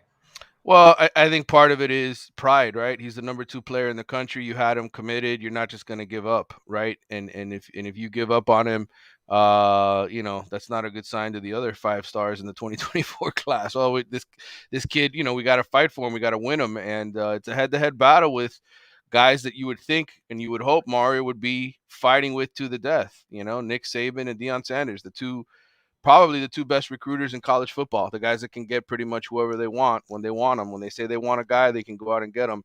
I think Deion is going to become that guy at Colorado in the coming years. Is Colorado going to be good? Not necessarily, but can he get players there? Probably. Yeah, no, I mean, it's all right. What else is brewing on the recruiting side? Because he said he wasn't done. Yeah, he's not. They still have some positions they need to address. Defensive tackle, certainly one of them. They lost 4 or 5 guys through the portal, guys that just were around to help provide depth, and of course, a 12-game starter who went back home to be closer to mom and his family at Florida State. So they need to get another body or 2 at the defensive tackle position for depth. That's not easy to find. Again, the transfer portal thing, I told you, slow drip, #slow drip. There are guys that will be entering here in the next few weeks, guys that now look at the depth chart after some signings and some pickups in the transfer portal and say, I don't want to have my work cut. I'm gonna pick up and leave, or I want to go get a payday at Miami or somewhere else. So I think we need to just be patient. There's some names out there. Texas State, Devon Sears was one of them. He's a guy that I know Miami offered last week. There's a handful of others, guys that, but you're not going to all of a sudden go out and find a Warren Sapp or a Russell Maryland. These are all guys that are just rotational pieces. So I think the fan base needs to sort of calm their expectations for what he'll find in the transfer portal. These will be serviceable guys, not superstars. The transfer portal, whether people want to admit it or not, yes, you can find a few gems, but the Jalen Phillips of the world, those are few and far between. Usually they're just guys that'll help provide depth, that'll give you some experience. But I don't expect any superstars to land on Miami's door. And I'd say receivers, the other one. They had a kid who visited here from Oregon, a former, Cristobal recruit, Dante Thornton. I think he also visited Auburn. There's other schools that are in the mix trying to get him. He's 6'4", 6'5". Miami needs another big outside receiver to help complement Colby Young. A lot of the guys they have on the roster now are small, fast. But you need a couple of big targets on the outside, especially for depth reasons. What is the number right now on the transfer? How many have transferred out? You have 17 that have transferred out. One of them came back. So I know some people have reported 18. One of them took his name out of the transfer portal. That was Brian Balaam, the safety. But you have 17 that have transferred out. You have another 11 that graduated, ran out of eligibility. So 28 guys have left. You've signed 29 to this point. You've got 3 scholarships left based on my math. And recruits, what number are we at in the recruiting? They've signed 25. And 4 transfers. So that's how you get to 29. 25 high school recruits, 4 transfers. Again, my math, about 3 scholarships down. But more guys, I would assume, are going to be asked to politely leave, or in the process of doing that, they'll graduate probably after the spring semester, and their scholarship will become available for the fall. Well, let's see what happens. All right. Any other news for the Canes fan out there that we should be aware of? This is right after Christmas. It's kind of quiet. You will start to have you will start to have some guys jump in the portal, as I mentioned. You will have guys taking trips. I think January 4th through the 8th is when the transfer portal visit period opens up here. That first weekend after the first on New Year's. You'll see some transfer portal guys. You'll see some high school recruits. The remaining high school recruits start taking visits to school. So you'll have some small spattering of news here as far as who Miami offers and who might be visiting. But really, again, the February signing period is where it's at. I would say a week or two before that, things will really start to heat up in terms of rumors and who's coming and who's not, and who might be leaving. So, and then as far as coaching changes, again, I told you a couple weeks ago, got to wait till the NFL season ends. I think, that's when you'll start to see more movement around college football with assistant coaches. So I'm with you there. By the way, when we damn it, I was just about to ask you something. I completely brain farted on what I was going to ask you. Well, I can, in the meantime, by the way, the top, obviously Miami's at what, like number 3 recruiting class in the country? I think they were 3 or 4. I can't remember. It's them in Texas. They're behind Georgia and Alabama. Georgia and Alabama are in front of both of them. So it's I haven't looked recently, like if anybody dropped out of Texas's class or not, but I think Miami was 3 at one point. The fact that they haven't signed Cormani yet obviously could drop them out of the top 5. But if Cormani signs, they'll stay there.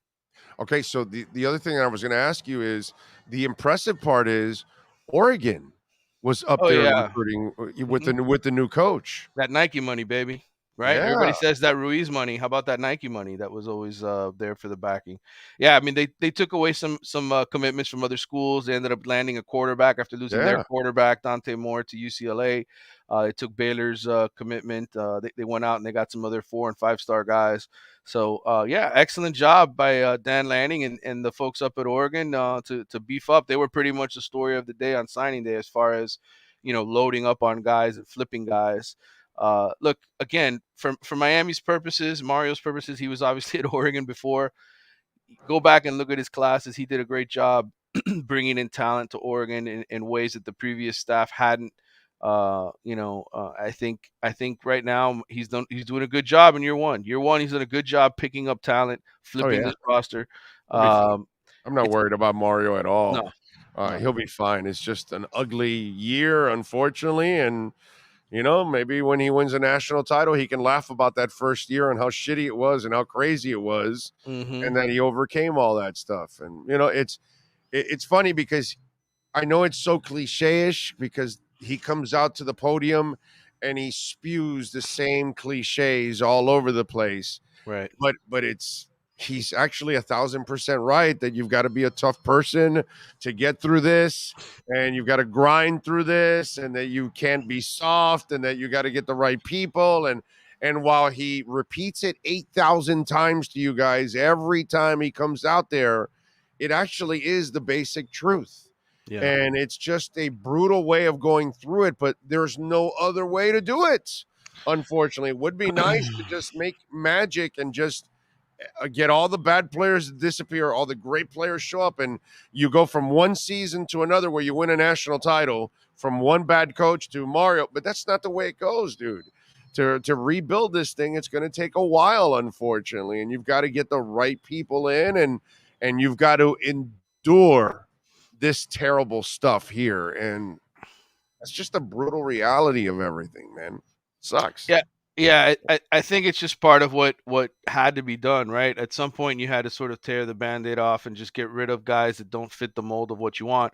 I think the bigger issue for Mario going forward, and for me, and the way I'm going to judge him, is what kind of adjustments does he make to his offensive approach? College football has changed. It is a speed and spread game. You can run the power offense against certain teams. You're going to need it to win a national championship. You're going to need a big offensive line, a big defensive line. He's absolutely right in that regard. But I think schematically, the offensive coordinator he chose, the approach that they continue to take, even with, some of the struggles that they had early on running the football, it just didn't fit the personnel. So he's got to show me now that he makes the right kind of adjustments with his offense, with his approach, with his coaching style. Same way Nick Saban had to do it at Alabama, right? They went from a power running game to Tua throwing it to 8 different receivers for 500 yards a game. And at some point you have to make that adjustment. I want to see what Mario does in that regard in the next year or two. By the way, Ukulele is transferring to Oregon State. Back to the West Coast. These Polynesian players, talented as they are, big as they are, sometimes just not the right fit in certain environments. I think at Clemson, he was a good leader. I don't think he fit their offensive approach. Wasn't the kind of passer quarterback that really fit Clemson's style. Didn't help them win, a championship, get anywhere really. They've got Klubnik, who's much more of a Dabo Sweeney, offensive friendly leader. I think Klubnik's going to be very, very good and a tough guy to beat. But good for Uiagalelei to end up in a new place. And Oregon State's a good team, man. They ran the ball really well. I think he fits their scheme a lot better. He's a running quarterback in my mind. He's kind of a Tim Tebow-esque type guy.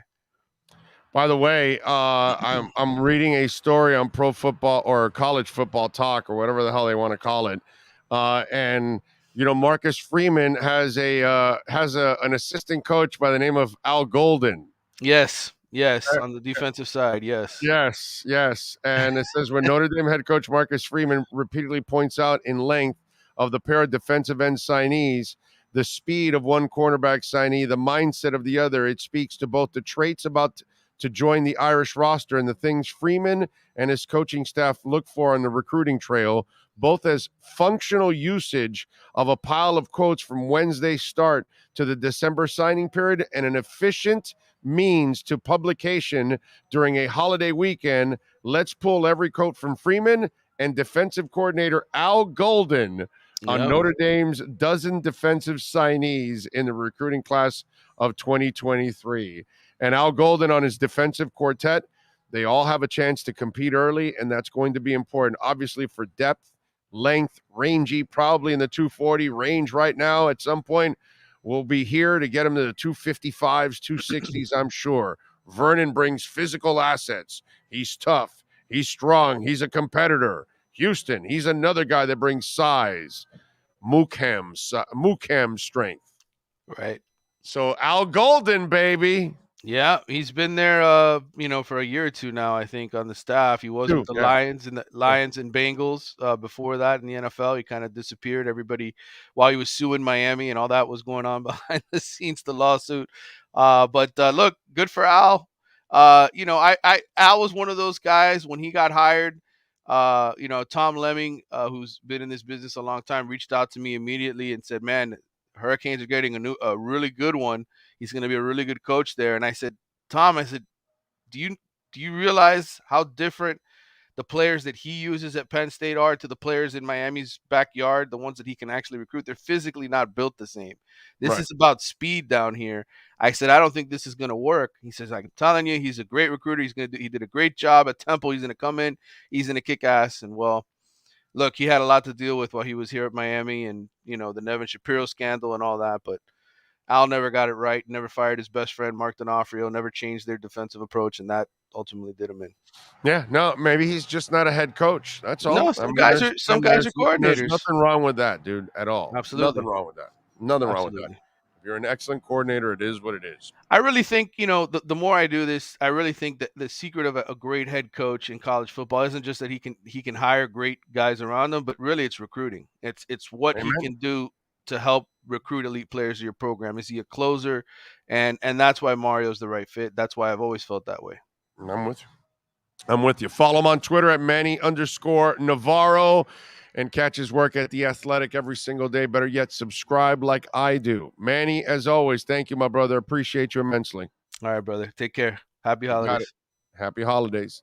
There you go, Manny Navarro and our Caneswear Miami Hurricanes report. We are out here at Caneswear. Remember, you can go online and you can check out anything on Caneswear. You can order it and get it right delivered to your home. They ship right away. They're really good with that. And if you order over $99, you will get free shipping. All right? Practically anything and everything with a Canes logo right here at Caneswear.com. 2511 South University Drive in Davie. If you're a Miami sports fan, then there's only one store to go to, and that's Caneswear at Miami Fanwear in Davie. They're your one-stop shop for all your Inter Miami CFs, Canes, Dolphins, Panthers, and Marlins merchandise. They have hats, t-shirts, game day jerseys, and so much more. Located at 2511 South University Drive in Davie, and open 24/7 online at caneswear.com or intermiamiwear.com. Call them at 954-835-5597. Caneswear, the spot where Inter Miami and all Miami sports fans shop. The beautiful thing for you Tua haters out there, or Tua disbelievers, you guys can move the needle all you want. Isn't it fun? Because first you say he can't play, but he clearly can play. First you say he doesn't have an arm, but he has more than enough arm to play. You say he's too short, but no. And so now that he proved that he could play, you can lean over to, well, he can't, he's not durable enough. So that's the beauty of all of this, is that one way or another, you can move the needle to try to be right on all of this. And that's what we're going to deal with, unfortunately, for the next year, I would imagine, at least, because for the next year, obviously Tua's not going anywhere. I don't think he'll play this week. I'd be maybe even surprised if he plays next week, but wouldn't be shocked that he plays next week. I'll be shocked if he plays this week. The optics and everything else, they're going to keep him out, man. And I think I think the responsible thing is to keep him out, actually, but we'll see. We'll see. No, but you guys can move the needle all you want now. That's the good thing about the Tua haters. Yes, sir. No, I was going to say the responsible thing, but also now that the players' union's involved again. Oh, yeah. And I think you almost have to sit him out. I mean, it's at least this game. Yeah. Because you can't rush him through everything. Even if he clears. And then heaven forbid. Right. You know, he takes a hit or something against the Patriots. And then. I actually think because if you have 3 in a year, you might want to just say, hey, you're done for the year. Yeah. Rest, recover. Let's get you ready for next season. You won't take a hit anyways until the regular season of next year, because you probably will barely play in the preseason anyway. And so, you know, whatever. And then that'll give your head, your mind, your body time to heal properly. And then we can move on, you know what I mean? And then we can try to, you know, work from there. So I really would be shocked if he plays the 2 weeks. Shocked this week. Next week, I'll be, you know, surprised if he plays. But I'm just, and again, I kind of feel like you got to hold him out almost. Yeah, and then going off what Cam was saying, if it's just a headache, which again, we're just going off. Right. You know, it doesn't necessarily say that because he's in the protocol. Doesn't necessarily mean he has a concussion. Although when you look at the hit and you look at what has happened to him this season, you can probably, again, as you said with the Buffalo game, look back and go, yeah, it's probably a concussion. But you know, you never know. But I think with optics the way it is, you have to at least keep him out this game. Yeah. I'm almost surprised he didn't rule him out yesterday and be like, no, we're going to go with Teddy. With everything that Mike McDaniel's done, especially when all this was going on with the quarterbacks, he announced Skyler as the quarterback right away. Why? Because Skyler was going to get the reps in practice and this and that. So I don't understand why they even. Oh, I do. I do because the player himself has not ruled himself out yet. Okay. And so until the player and the doctors can, you just at least, again, McDaniel's not going to. Yeah, he's psychological. He's always going to play that game. And what he says publicly really isn't what he really feels. And he's really not telling you the truth all the time. He's just, in a very intelligent way, he's just crafting it so you can, you know, digest it. But you don't necessarily have to, believe it. Right, Alarmo? You don't believe it, right? Alarmo doesn't believe it. Look at the camera, Alarmo. Okay? Got to look at the camera. You got to look forward, Alarmo. Got a couple more super chats. You want? Oh, we got some more. Yeah. Let's. Well, you know what? Let's take the break. Let's get hour number 3 started, and then we'll start with the super chats. And we got a couple of other things that I got to get off my chest. Coming to you live from Caneswear, right here in Davie, 2511 South University Drive.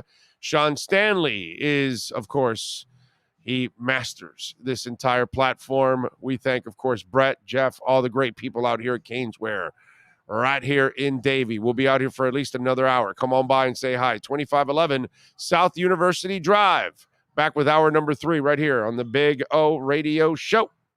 There's no need to drive around South Florida wasting valuable time looking for a new or certified pre-owned Acura. Go to the #1 volume sales dealership in the Southeast United States. Craig Zinn's Acura of Pembroke Pines. Purchase with pace and space in a dealership tailored to your needs. From home buying to providing that personal touch. Contact the 2020 Satisfaction Award winner Craig Zinn's Acura of Pembroke Pines. 888-776-5123. That's 888-776-5123. Or visit them at 15601 Pines Boulevard in Pembroke Pines.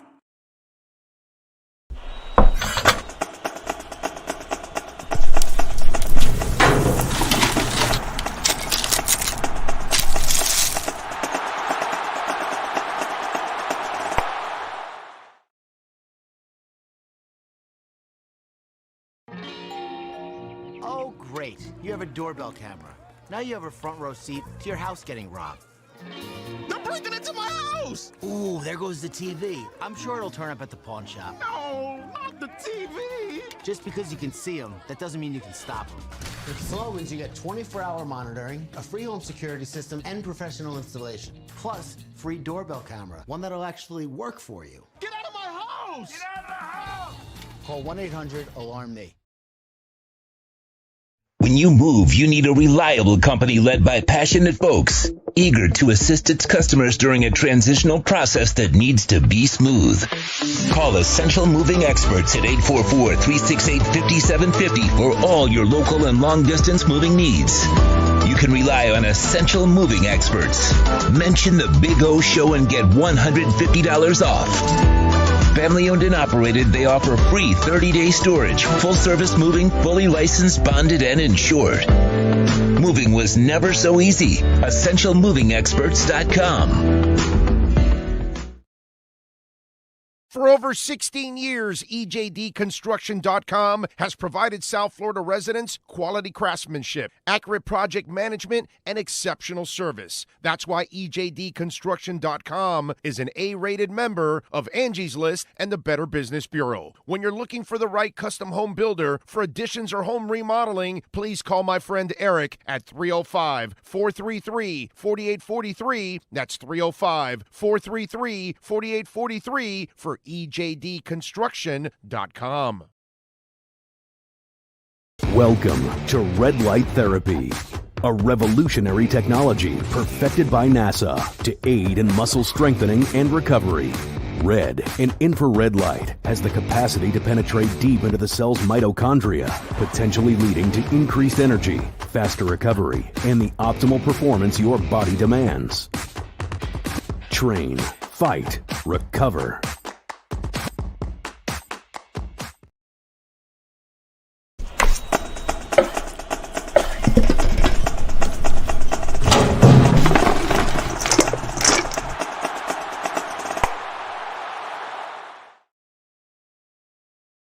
Welton Rayom has more than 62 years of litigation experience handling insurance disputes. They're committed to resolving even the toughest insurance claims quickly. Call them for a free consultation. 954-966-4646. At Welton Rayom, they don't get paid unless you win. Property damage claims to your home, business, or condo as a result of a hurricane. Welton Rayom can help. Water, mold, fire, smoke damage, Welton Rayom can help. Call 954-966-4646.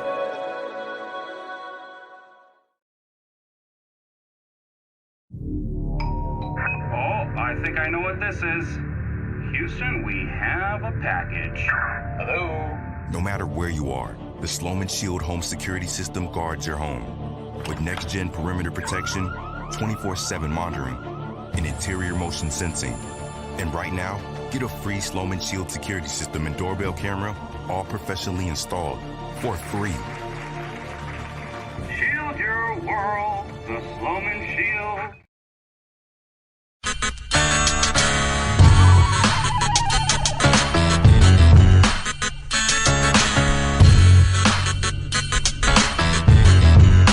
This is the Big O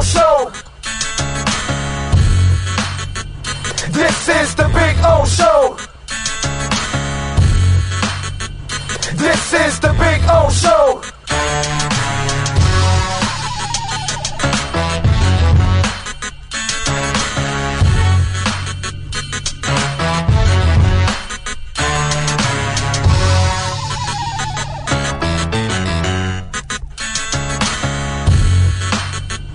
This is the Big O Show. This is the Big O Show.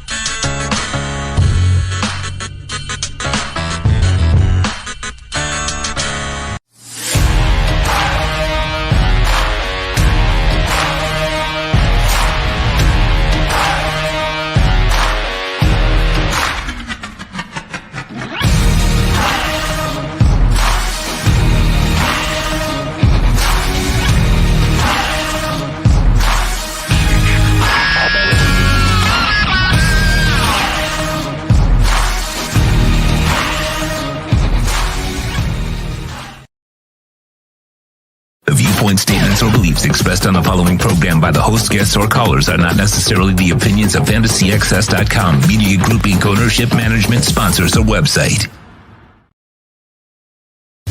When it comes to South Florida sports teams, very few in the media have witnessed, lived, and covered it like the Big O. Let's start the program dedicated to your favorite South Florida teams with a passion that's unmatched. The Big O Radio Show is on. Here's the Big O. All right, it's hour number 3. Had to relax a little bit there and rest the voice for a couple of minutes there. Thank you all. As always, we're out here at Caneswear, 2511 South University Drive in Davie. Come on out, folks. We'll be out here for another hour and talking some sports. I'd love to meet you. Just met a couple of our listeners now, and always enjoy talking some sports with you all out here. Although, man, it's been bad. It's been bad, and this one is it's depressing, because you were hoping that things would be finally different. Things have changed, and unfortunately, it's been a couple of decades. And this is a pretty good team. I tell you, that's the one thing that if you get them healthy, this is a pretty damn good team overall, but you need that quarterback. And Tua is that guy, but he can't stay healthy, unfortunately. And that's the sad part that's kind of put a damper on all of this, man.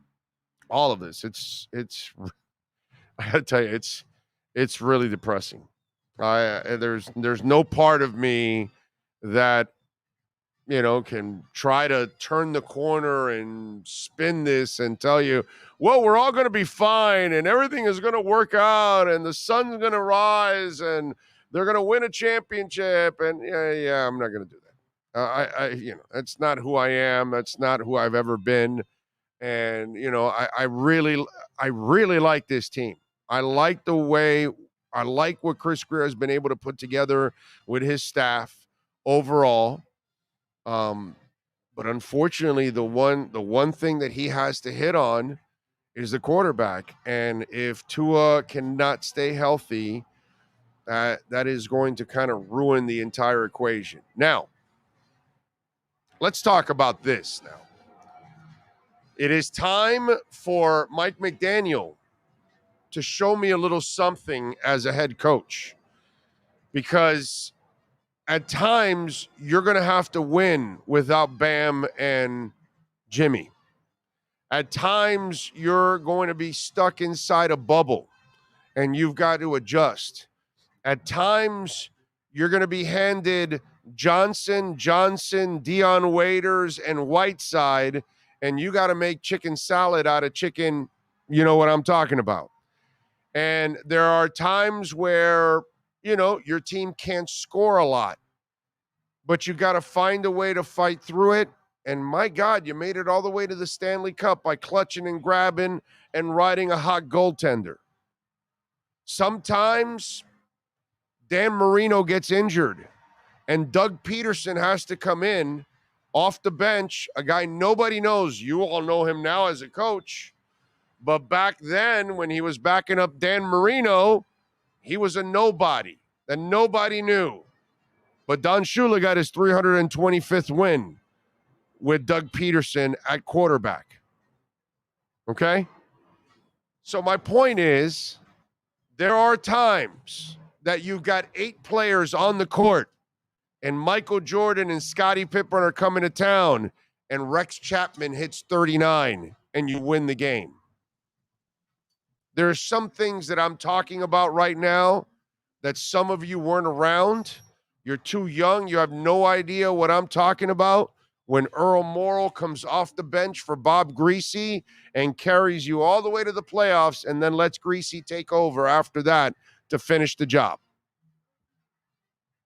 There are examples in the history of South Florida sports all over the place, and I've witnessed most of them.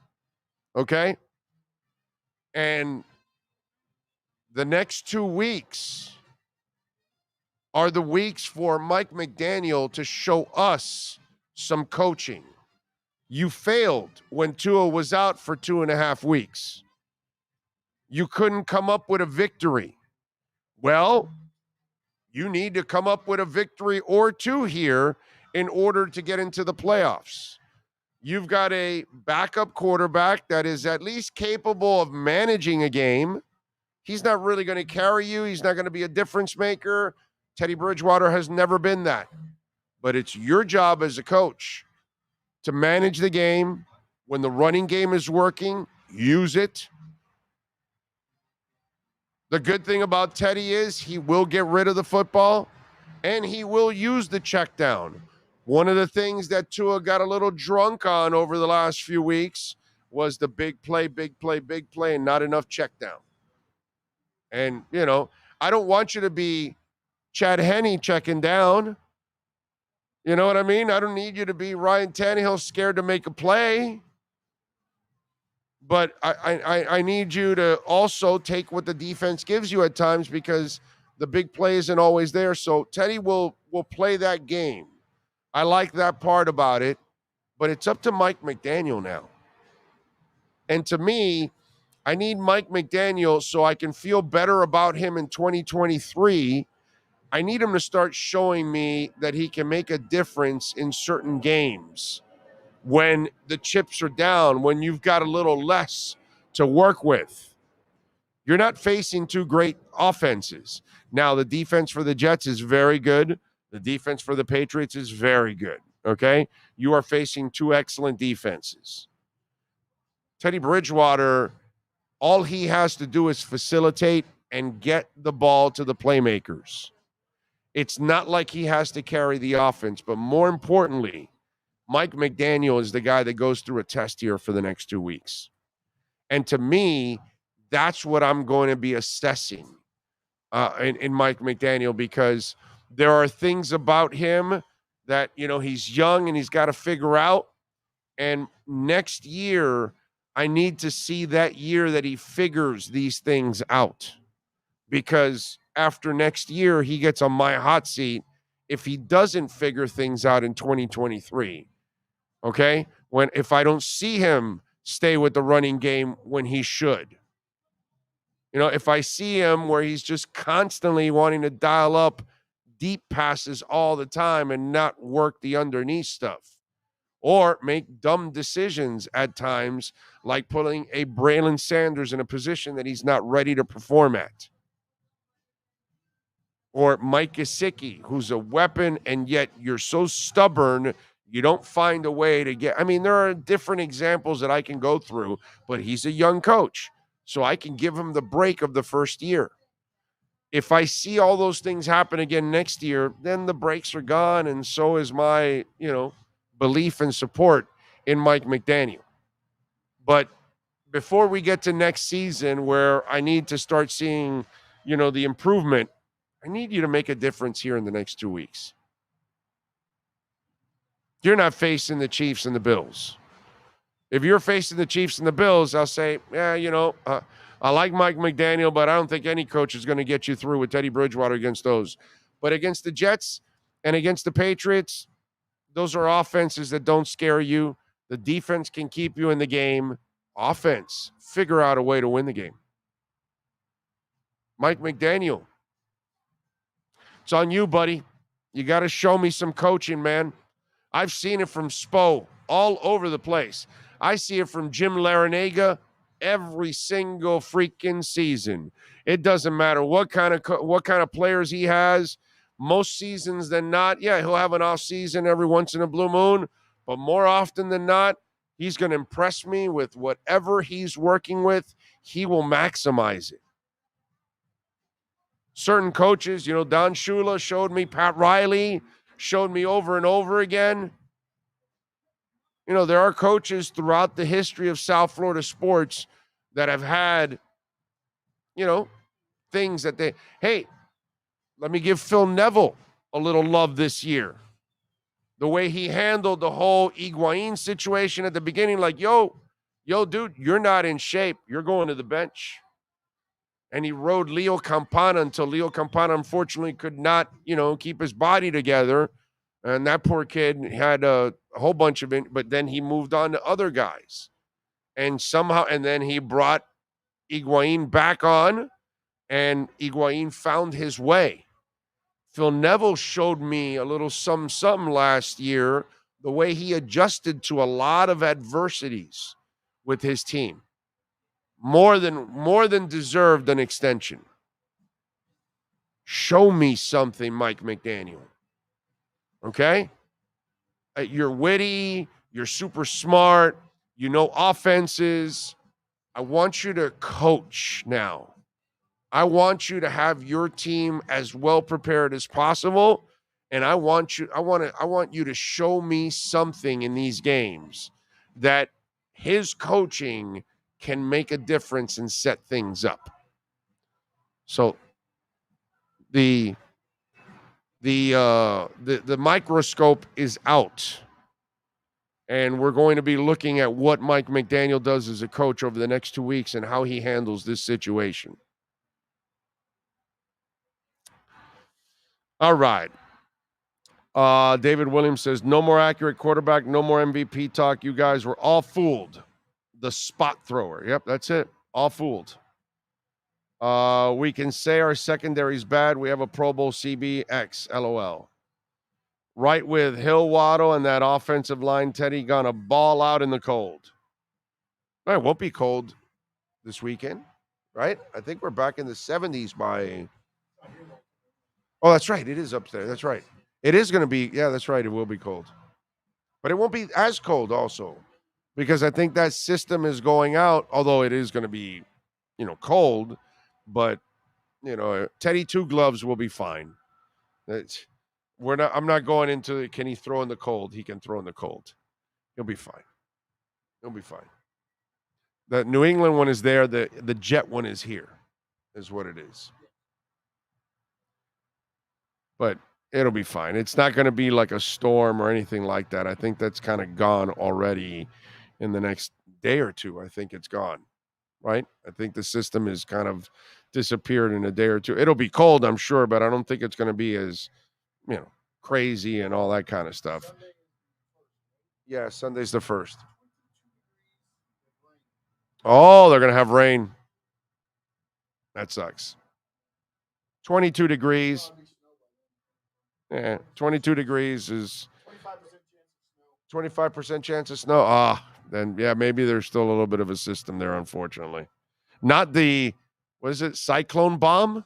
Bomb cyclone? What the hell? What the hell? It was bomb cyclone or whatever the hell that thing is called. At least it's not that. So, but rain in the 20s. Yeah, not great weather. Not great weather. It is bomb cyclone. Thank you, Jason. Ross may have picked Tua. Listen.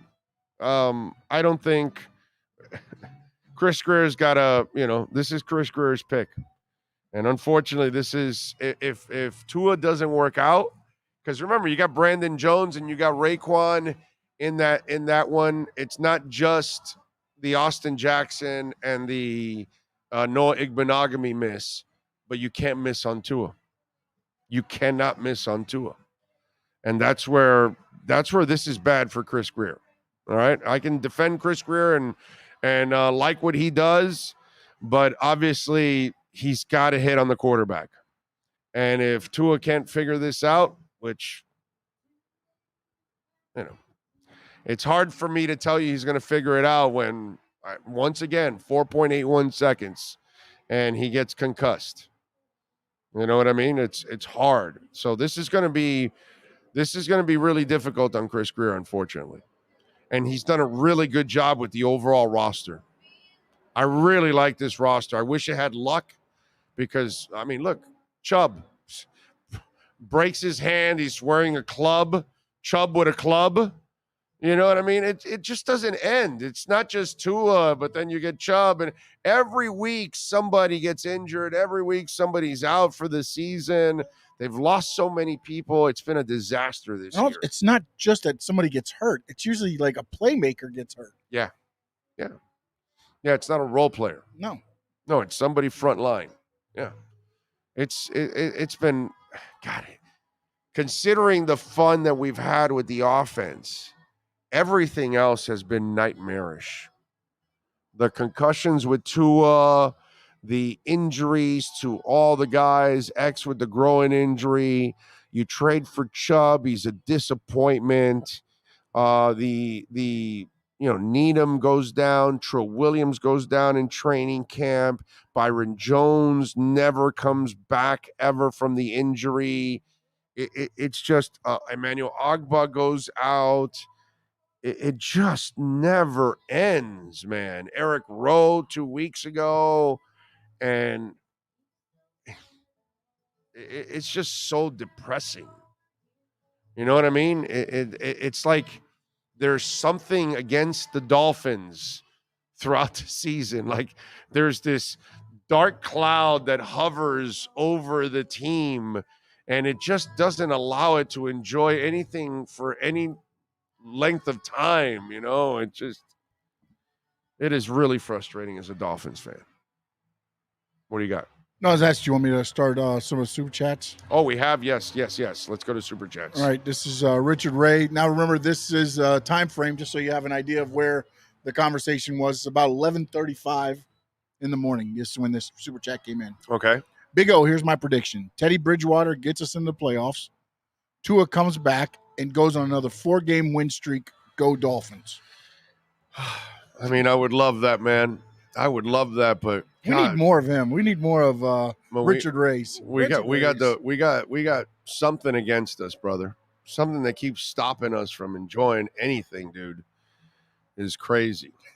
There's some people saying should have bring in Carson Wentz. He's a hurt quarterback. Yeah, no, that's kind of what we do, right? We take chances on injured people. Next up, scrolling down. I'm sorry. Scroll it. Taking a while. A lot of chats today. A lot of conversation on this chat board today. Yeah, I would imagine. Let's see. I can see an Alex Smith, a Patrick Mahomes situation where Skyler graduates after next year and we keep him and keep our cap money and Christian Wilkins. And Kenshawn, you're getting way ahead of yourself right now with Skyler. Physically, I like what I see, but we still have to see him in situations to see if mentally he has it. You know what I mean? Physically, I know he has it, but mentally is the question. And the few times we've watched him come out, he has not looked good. He's looked really completely out of off kilter, let's just say. What do you got? Any other ones? Still scrolling. Oh, you scrolling. Skyler, not the answer. He will never be a Pro Bowl QB. Well, I don't know about that. I never know about that. He's got talent, but we got to give him some time to develop too. I think this year with the Geno Smith thing happening, how can you say anybody's not? Right, that's the thing. When you look at it, it's like, and I get he's been struggling a couple Yeah, the but last he couple hasn't games. played much. I'm not ready to Yeah. give up on the kid either. You got to like really try to develop him before you actually give up on him. Rosendo says we need Mercury Morris to bring a new witch doctor to take away the curse. Well, bro, that curse has been going on forever, bro. Forever. For decades. That curse has been going on. It doesn't leave us, dude. I don't know what the hell it is, but you know, something comes in to ruin our seasons all I guess the it was just that damn one. time. Oh, I'm sorry. Go ahead. No, I guess it was just that one. I thought there was another one, but I Okay. didn't see it. All right. And remember, you can also send in a donation through Cash App or Venmo, and you can send in your questions, your comments, your complaints, your insults, all kinds of stuff on Cash App or Venmo at Cash Big O Show. And of course, you can also donate a little Bitcoin at Cash App or Venmo. Nobody's donated any Bitcoin yet on the Venmo side, but we do have it on Cash App. Speaking of Bitcoin, just under 17, like where it's been at for a while now. It's been like holding pretty strong there. All really depends on that company. If they're if they got to sell their Bitcoin, then that will be the one thing that will give us one more dip if it happens. And for me, I don't mind if it goes down a little lower. I don't mind. I'll buy more and more, you know, if I can. That's for damn sure. True Fin Fan says, call me stupid. Stupid. But I was furious after the loss. Thought it was Tua imploding. Almost jumped ship. When I heard he had a concussion. He did jump ship. He did jump ship. He did jump ship. Yeah, he did. He did jump ship. You did jump ship, by the way. It all made sense now. I'm concerned about him as a person. All right. Well, we all are concerned. Now, True Fin Fan definitely is concerned of him. I mean, Wait, no, it wasn't True Fin Fan. No? No, it was I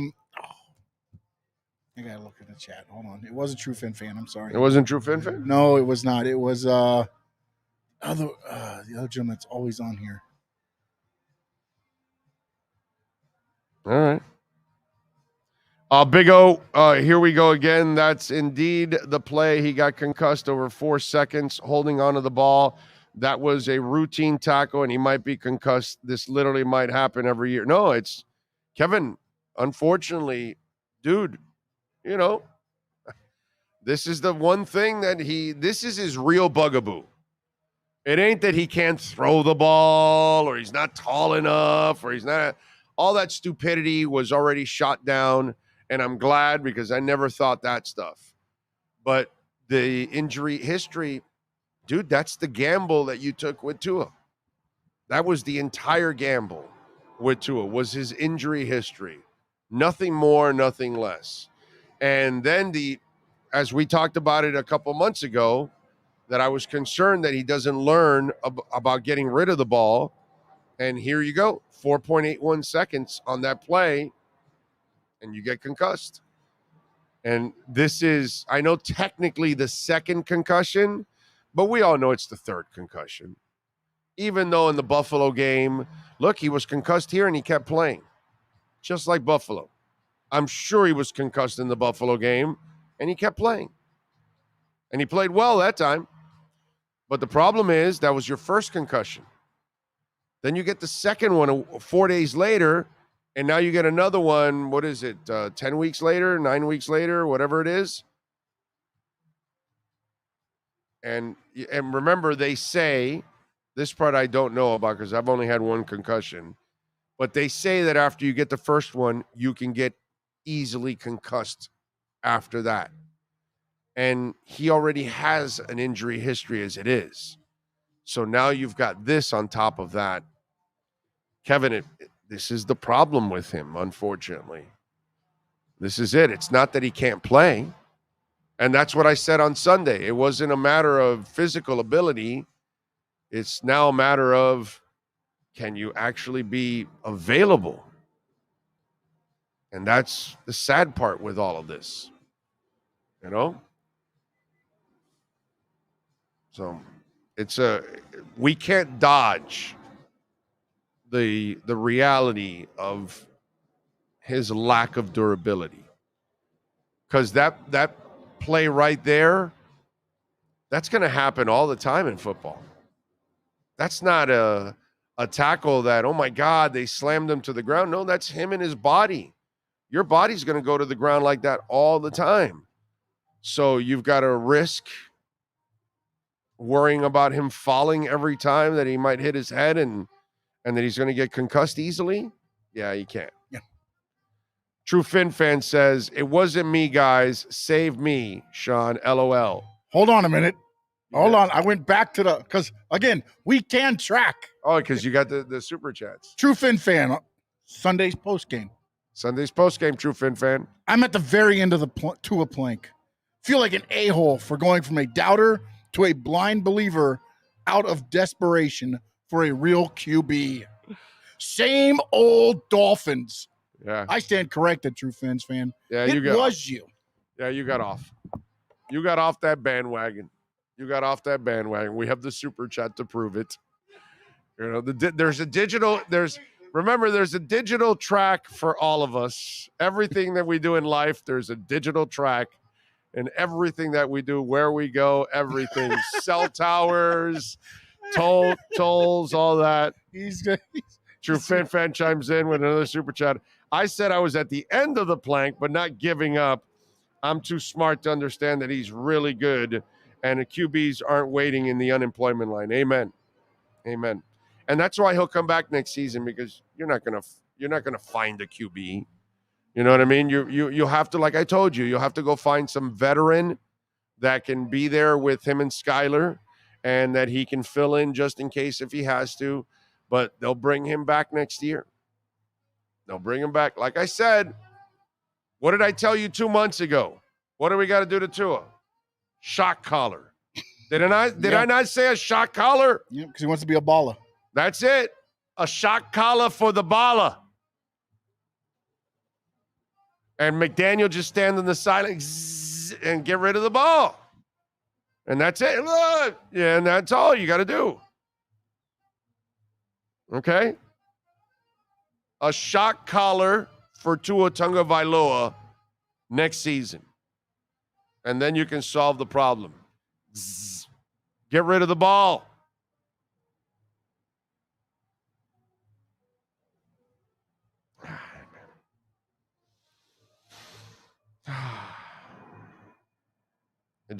It's no fun.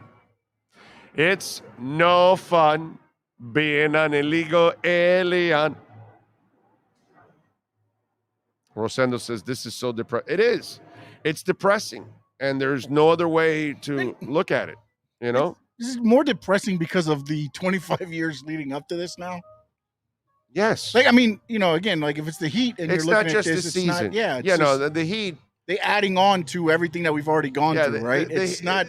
Yeah, like. But even like if this was the Panthers and you thought they were going to be a championship team, right? But are we in this much of a or a rut if it's the Panthers? No, we don't care about the Panthers. Team. Yeah, we don't care about the Panthers like we care about the Dolphins. Yeah, it's not even close. This is just like the Heat can have a bad season and it's like a speed bump for us. Like, who gives a shit? Whatever, bro. It sucks that he had a bad year. Riley and company will figure it out and they'll get back on track next year. And then we'll be back in the playoffs, and who knows, they'll make a deep run, and we're spoiled as hell with the Miami Heat. You know what I'm saying?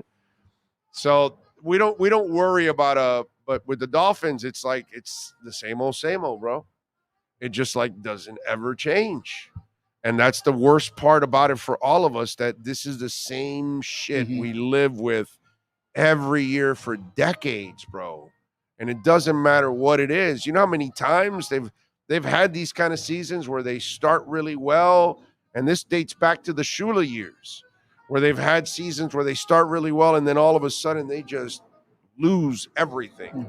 I remember one year they went 9-2. I remember one year they went 9-2, and then lost the last 5 games. Yeah. That was a few times. I feel like yeah, it's always like you're just waiting, like. Okay, 9-2, we're not making it. What's going to happen? I remember they were 9-2. I brought Salguero on my show, and he goes, "There's something wrong with this team." And they're 9-2. You know, it was like last year when in the middle of the winning streak, I'm going, well, you know, Flo's going to get fired here. And it's like, huh, what? And, you know, that kind of stuff. So Salguero comes on my show. I shit you not. This is like in the 90s. And they're 9-2. And he goes, yeah, no, there's something going on with this team. Something's wrong in the locker room, this, that. And we're like, and like he gets off and we're like all talking like, wow, man, I wonder what he's seeing because they're 9-2. Things are well. And before you know it, they lose the next 5 games.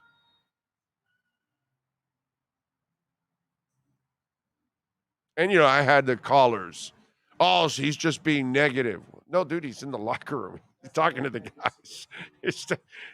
He's not trying to root for them to create a story. He's just, that's what he sees. And that's what he's talking about and this, that. And before you know it, they lose all 5. And, so it's one of those deals. And this has been going on forever, dude. And it doesn't matter what it is. We're excited about the season, and Ricky Williams wants to leave and go smoke dope. What? Whole season shot to shit. That's... Think about that, because the running back is leaving, your season shot. Yeah, but the running back was the offense. The running back was the offense. The quarterback was just a complement of the running back. The quarterback was just handing the ball. Yeah, and he had to just complete a couple of passes in a game, and that was his job, that kind of stuff. But, God, it's the things that, you trade for Hugh Green, and then he blows out his knee, and you're like, what? I could just, I've been at this for so long, and I've lived all of this for so long that this is just nothing new to it. You know what I mean? And I try to, and listen, as much as I love Tua and I know he can play at a high level, deep down inside, my fear was always his injuries. And I was always praying that they wouldn't show up, and forget it, man. It's been a bad year this year. You think someone made a deal with the devil about the 72 team? Well, you get an undefeated season and then hell after that? No, because they did win after that one more championship. Because remember, they lost the championship, then they went undefeated, and then they won the second championship. But after that, what has happened since then? No, it's been hell. It's been hell. I mean, we have had trips to the Super Bowl. Let's not make it sound like the 80s. And I get it. We haven't had the 80s and the early 90s weren't terrible to us. Well, no terrible watching it. Terrible watching it or entertainment for a fan, but we didn't get any championships out of it. I know, but you did go to 3 Super Bowls. So it's not like 2 Super Bowls. I'm sorry. 2, you're right. You went to 2 Super Bowls. That's not the end of the world. Yeah, there's teams that don't go to Super Bowls. And you went to several AFC championship games. You might have lost them, and you had to deal with the Bills. But it's like those Heat teams with. Are we going to diss Zoe and Timmy because they were in the Michael Jordan era? You know what I mean? Yeah, no. Like those but a lot of teams do get dissed though because of that. Yeah, but if you're a Knicks fan, you should love those teams. If you're a Jazz fan, you should love those teams. If you're a Cavs fan, you should love those teams. Heat. What's that? I'm missing one more that might have gotten screwed during that era that had a pretty good. What'd you say? I'm sorry. Indiana Pacers. Oh yeah, Reggie Miller God, all the time. Dude, the Davis boys and Rick Smits and all that stuff and Mark Jackson, and you're like, if you're a Pacers fan, how do you not love the hell out of those teams, dude? Just like we should love our Zoe and Timmy teams. I love those teams. I am more than understanding of the era they were playing in, and unfortunately, we had to deal with stinking Michael Jordan, bro. And that sucks. But so did a lot of other teams that were pretty damn good, man. But, I hate that we are in this society that it's either a championship or you suck. And that's just not fair, man, because it's not easy to win a championship. But if your team plays well and they get to the postseason and they actually even win some games in the postseason, or they go deep into the postseason, you should be incredibly grateful as a fan that you're enjoying a pretty good season overall. That's why I'm always appreciative of the Heat. I might be frustrated right now with the way they're playing and they're 500 and some of these older guys and all that, but I know that they'll figure things out and they'll get back on track. I'm not worried about them, but I'm super appreciative of everything they do year in and year out, because they try to win year in and year out, and most often than not, they're winning. They may not be winning a title, but God bless you, man. What you did for me last year, you were one shot away from getting to the finals. I loved it.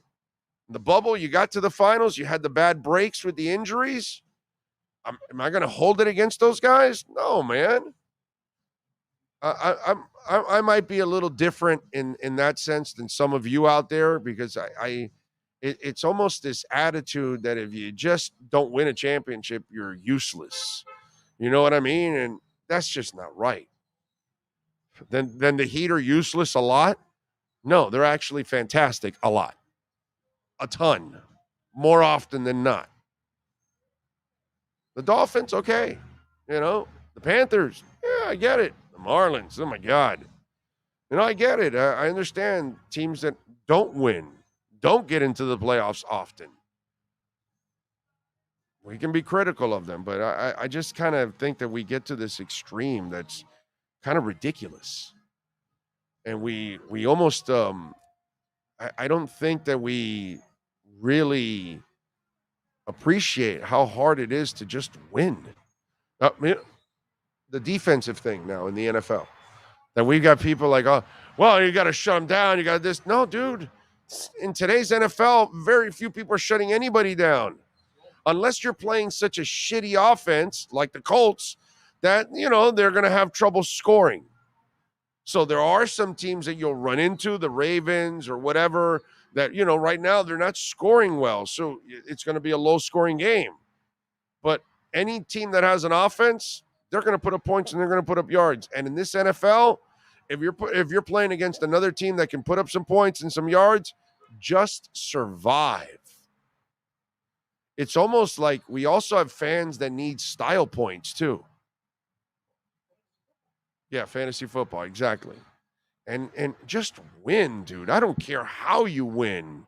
Win by 1 point, win by 100, win by giving up 1,000 yards. I don't care how you win. Just win the damn game. If it's in the win column, the number, instead of the loss column, an incredible success. The rest is BS. However you got there, I don't care. Jamie says, Tua playing hurt and concussed, and Byron Jones got a boo-boo. Put Tua in the front office, man. Yeah, look at X playing with the growing injuries, and you and I know that X is a baller, bro. Okay? I can be frustrated with X and all the shit that he's gone through over the years that he's put the Dolphins through, his personal issues, his injuries, complaining about money all the time. But as a player, that can never be argued. That guy's a baller. And you see him out there and you know he's not 100%. He doesn't mail it in like that. That's not who he is. That's not, even when he wanted the money, he still played hard. Okay? But he's got to be frustrated because he's not himself. You know what I mean? But he's out there. And at least I give him respect for that he's playing out there and he's trying for his team. Yeah, Byron Jones. Yeah, you look at Tua and he's playing concussed and he's trying to run over people and he's just doing stupid things. By the way, he's doing stupid things because he cares about his team and he wants to win. And he's a maniac. And then there's Byron Jones doing Porsche videos. It's crazy. Dougie Fresh says, I'm so depressed. I'm watching Silence of the Lambs right now to cheer me up. I even clapped when that woman got trapped in the well because somebody had it worse than a Finns fan. I need help, oh.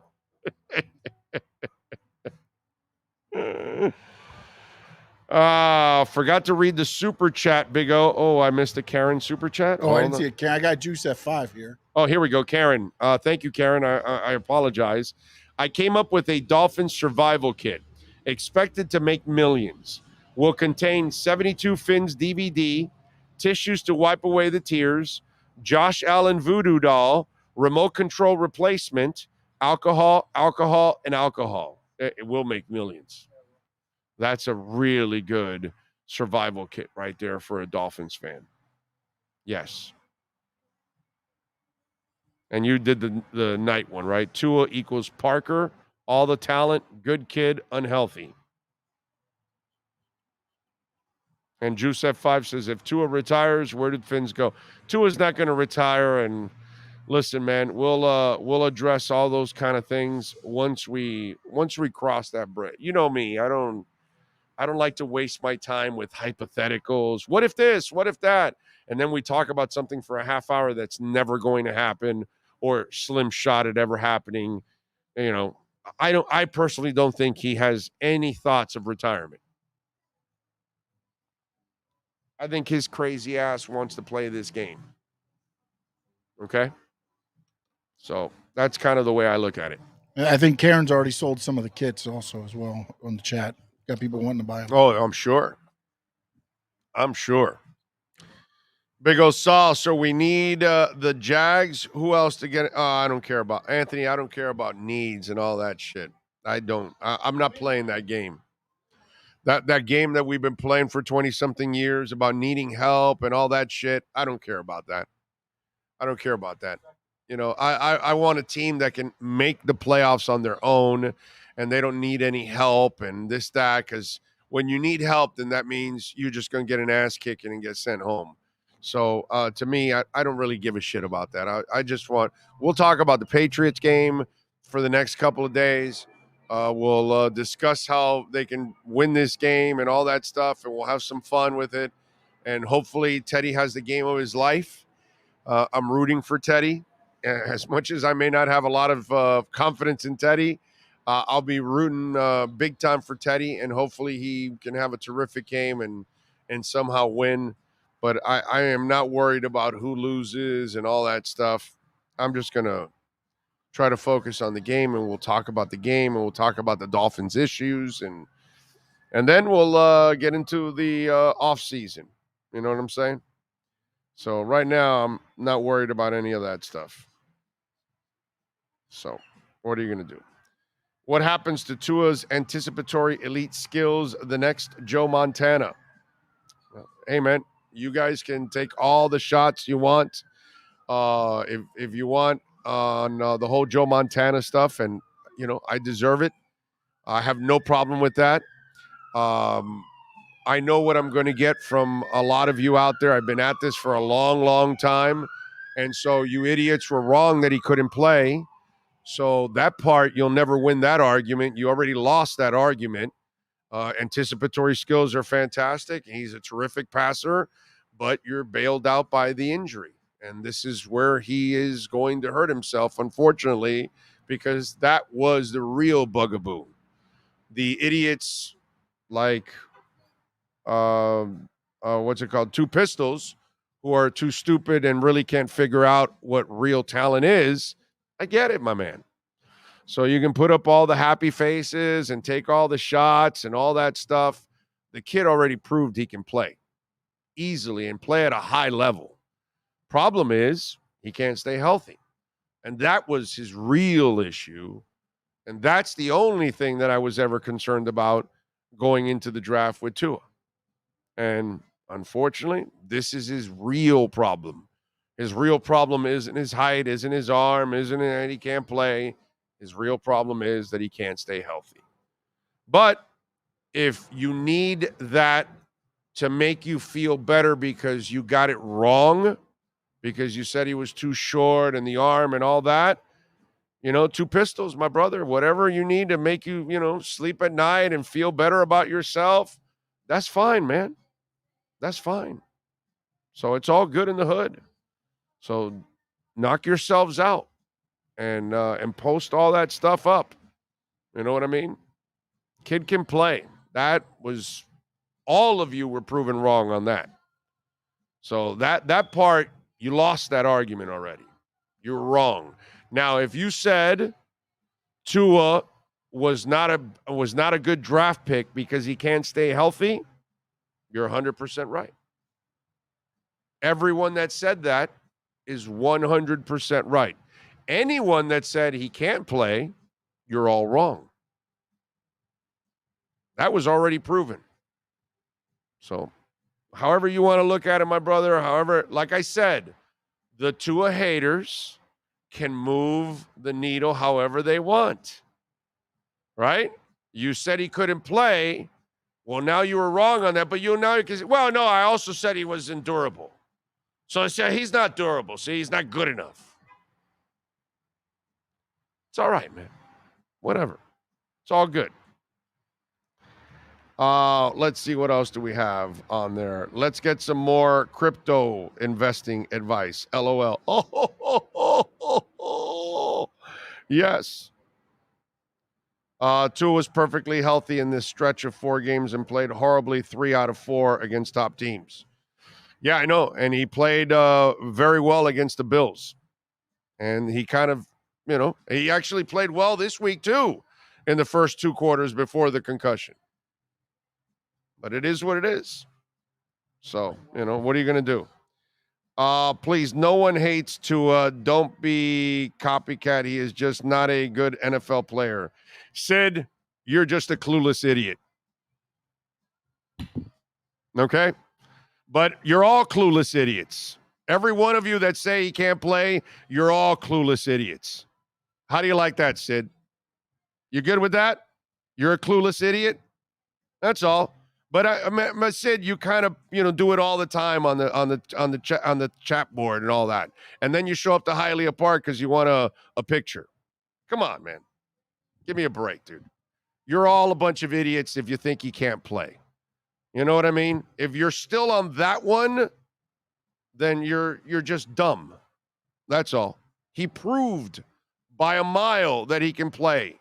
He played better than any quarterback we've ever had here since Marino. So, what are you going to do? That's how it is. That's the facts right there. The guy played at an incredibly high level. He can't stay healthy. That's his issue. He cannot take the physical beating of the NFL. That's it. Those are the facts. So anyone that said that, hey, don't take him because he may not be durable enough, that was the right angle to look at, unfortunately, for Tua. But playing, it is what it is. He already proved that he can play. The injury issues for Tua coming out of college were hip and ankles. This concussion issue is new, so the Tua haters can keep finding excuses to bury the guy all they want. Yeah, but it doesn't matter if it's ankles or the finger or the hip. It's still durability, Caesar. That's, in the end, it's durability. Doesn't matter what it is. He had ribs and he had a finger. He had a finger in college, and then he also had the finger here, and he had the ribs. It's durability, man. Unfortunately, that's just been kind of his thing, and he can't avoid it. And that's the one thing that none of us can dance around that. Not the front office, not the players, not Tua, not the media, not the fans. That is the common denominator throughout his entire career. The one thing that has set him back every single time has been the injuries. And unfortunately, you would hope that what happened to him in college was behind him, but he has yet to prove that here in the NFL. And those are the facts, man. We can't dance around that. So, who cares if he can play? Does he win when it matters most? It's a results business. Yeah, I know. It's definitely a results business. And was it all his fault for all the losses? That's where Reese, I don't know if you're intelligent enough when it comes to football. You know what I mean? Because if you think it was all his fault, I can't help you, dude. You know what I mean? Like Buffalo had nothing to do with him. Zero. Wasn't that a big game? Wasn't that on the road in the cold against a divisional opponent? He did everything to win that game, and others did everything to lose that game, including his coach. But again, it's very selective reasoning by some of you out there. You conveniently leave out the Buffalo game and you want to blame it on him. You're not very smart. You know what I'm saying? So it is what it is.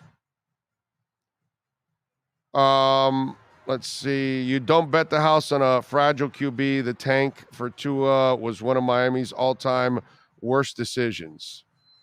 Well, they didn't tank for him. That was the fans, Darren. The fans that came up with that in the media. Flo was never tanking. The front office kind of set it up for you to tank. It was just up to the coach to the players aren't going to tank. They're all going to try hard. And Flo had no intentions on, well, you just watch him coaching. There was no tanking going on. He wasn't trying to tank.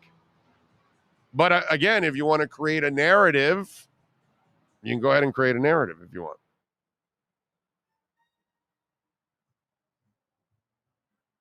How many times did Marino give hope with 2 minutes left? I don't know what that means. Watch this defense with the game for us this week. Idiots making fun of this defense all year, yet they have done what they've had to do all year long. The defense kept them in the game. Unfortunately, they weren't able to get it done. Let's see. Preach, Big O. These haters are out here bashing Tua. I still believe in Tua will deliver one day. Well, he better figure out how to get rid of the goddamn ball. He wants to if he wants to keep holding on to the ball for 4 or 5 seconds, he's got no shot at ever surviving. Like I told you this 2 months ago when this first happened. If this is how he wants to play the game, he will not have a career in the NFL. He cannot hold on to the ball. He has to get rid of the ball. And he has not learned that. So I know he can play, but he will never get to that point if he cannot learn how to get rid of the football. And by the way, he's still going to take shots. And he has to survive those shots. And it just doesn't seem that this last tackle, that's a tackle that happens all the time in the NFL.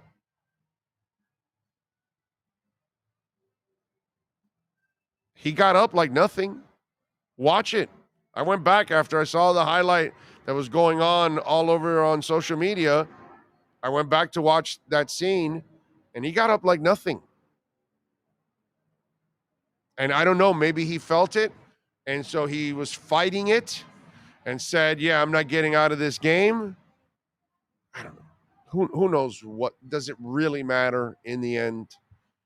You know what I mean?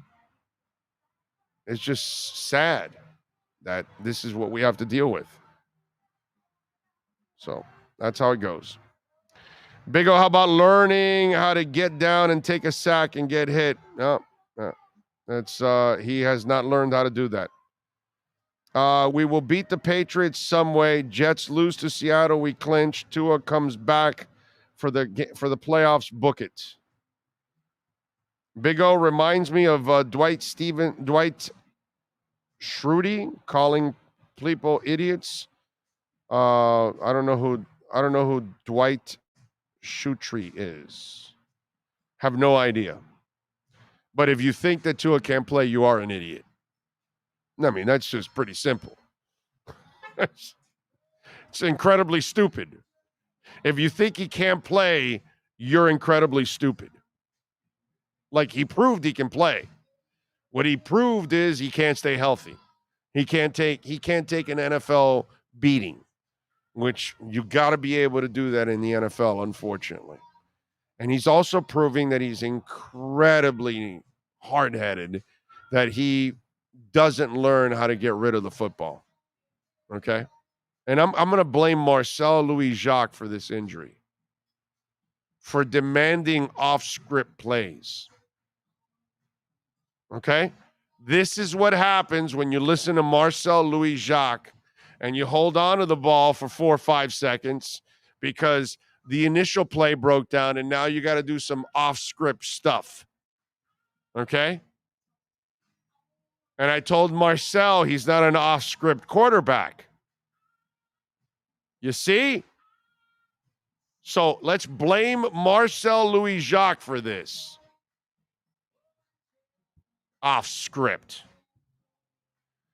RedRecover.com is there, so when you go off script and you hurt that shoulder, or maybe you have an old injury or an old surgery on that knee, that ankle, back, neck, you name it, RedRecover.com has the wrap for you. Red light therapy is something that is changing people's lives. I'm telling you, NFL players like Hayden Hurst use it before and after their workouts. So it's not just about an injury, not just about an old surgery. No. Even for you workout warriors out there, you're going to go play some pickleball, you're going to play some tennis, you're going to walk around, you're going to run around, you're going to do some weights, and you have soreness in certain areas. You can actually use the wraps before and after your workouts to optimize those workouts. If you have an old injury and then that gives you some pain and discomfort after work, when you get home, use the Red Recover wrap every day for 15 minutes, and it'll make an absolute difference in your life. And by the way, the wraps come with a rechargeable battery. Okay, that's how they run. They don't run on an electric cable, so you're not stuck to the electricity and you can't move. No. These wraps, you can walk around the rest, your house doing your chores or hanging out or watching television. You can do that. Or if you're at work and you want to put on your elbow wrap while you're still working, you can do that. They're super convenient. Kids can use them. You can use them for your dogs. We have the wraps for their hips because, some dogs, as they get older, they have hip issues. These wraps alleviate that discomfort, get the blood flow going. Sean has got a knee that is bone on bone. The wrap helps him to alleviate the pain and discomfort. It's not going to make it go away because it's bone on bone. But wear and tear, he gets pain and discomfort. He uses the wrap. It alleviates that pain and discomfort, gets the blood flow going in that area. So at least he has less discomfort, less pain. It's kind of what it's about. My wife, she had a bad shoulder. I had a bad shoulder. The right shoulder was hurting me big time because I'm a side sleeper. Started using it every day. No issues anymore with the shoulder. No more pain and discomfort. It was so bad that I would take a deep breath and I had like a pain right here. Pain's gone, everything. Why? Because I've been using my Red Recover wrap every single day. And I'm still using it, by the way, because I'm going to keep sleeping sideways, right? I'm not changing, right? So to alleviate that pain. How about this? Scars. You just had an operation and there's a scar and you're hoping, oh my God, I hope the doctor did a great job so the scar disappears. Do you know that you can assist in that scar disappearing? Red light therapy will make scars disappear. It's amazing. So if you had a C-section or you had some kind of an operation and you got a scar and you want the best chances to make that scar go away, go to redrecover.com, get a wrap for that scar, put it on there every single day, and it's going to make an amazing difference in your life. It's going to blow you away. The examples are on the website. The blogs, the video blogs are on the website. Go to redrecover.com. We've got a couple of days left, 30% off all the wraps. 30% off. Normally it's 10% with our code Big O. Right now, 30% off the wraps. And it's a great present for somebody you love that has to deal with all that discomfort. Go to redrecover.com. All right. What else do we have? Chargers beat the Colts last night. Jeff George was fantastic, 24 of 31, 235 yards, no touchdowns, and an interception because he's always, just absolutely awesome. Orlando Robinson chimed in with 15 points, 9 rebounds, and 4 assists in a 113-110 win over the Wolves. Now, they didn't have Karl Anthony Towns, and Miami did not have Bam and Butler, but they got by. Lowry actually played a really good game, 9 assists, 0 turnovers on his part. That was really good. He can still run offense. Scoring, he did get 18 last night. I just don't count on that every night from him. Tyler was terrible yesterday, and then he hits that corner. It wasn't a 3 after it was reviewed. They gave him a 2, but still, I think it was a 3-point game at that moment, if I'm correct. And I think they missed an attempt to tie the game. Miami got the rebound, got it down, and then Tyler hit that big shot because he was missing everything, and that was a beautiful shot, man. He elevates when he shoots, huh? You notice that? And I was really happy for him when he hit that shot, because it's just one of those. It's the only way a shooter can get out of a slump is by being fearless, forgetting about what happened, about the 10 shots you've missed, and be convinced that the next shot is going in. And as long as you think that way, all these shooters get out of any slump that they're at. Even if it's for half or a game or 3 games or whatever, eventually they'll get out of it because they will have that same cockiness, that confidence. And there's no doubt that that kid has that swag. And when he hit that shot, that was awesome. That was awesome. Listen, I know it's Minnesota. I'm not impressed with the win. They were a 16-17 team coming into the game. Now they're 16-18. Miami is 17-17. So I'm not sitting here bragging about it all and all that. But there were a couple of personal moments that I liked about that game. One was Orlando Robinson, right? 2 was Tyler fighting through the adversity of a shitty night and having the confidence to hit a big-ass shot at the end to survive and win that game. So I give him a lot of credit. Strus has been terrible, dude, lately. Woke up yesterday 5 of 10 from three-point range. I'm not a Lowry fan, to be quite honest. I think that contract by the Heat was just an absolutely horrific move on their part. But I'll give the man credit. He played well yesterday. He ran the offense. He took care of the basketball. He scored. He supported his team. So there were moments about that game that I like. And obviously Orlando Robinson, watching the young kid with the Dedmon injury and all that stuff. So he's got to, fill in and do his thing. And I thought that was really, really cool. I know most of you don't care about basketball right now, and you're probably waiting till the football season's over, which kind of isn't any. But anyway, so, but still, nice win by the Heat. They got the Lakers tomorrow night. And as we talked about earlier, I could see LeBron playing tonight and not playing tomorrow. I could just see, he's got no Anthony Davis, and so he's got a wear and tear on his body for 2 nights in a row, and the way they do things nowadays, whatever. But is what it is. And Panthers will be back in action on Thursday. All right? So we got that.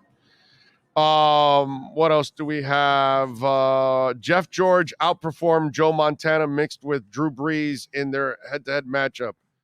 Yeah, he did, bro. He outperformed them in a big-time way.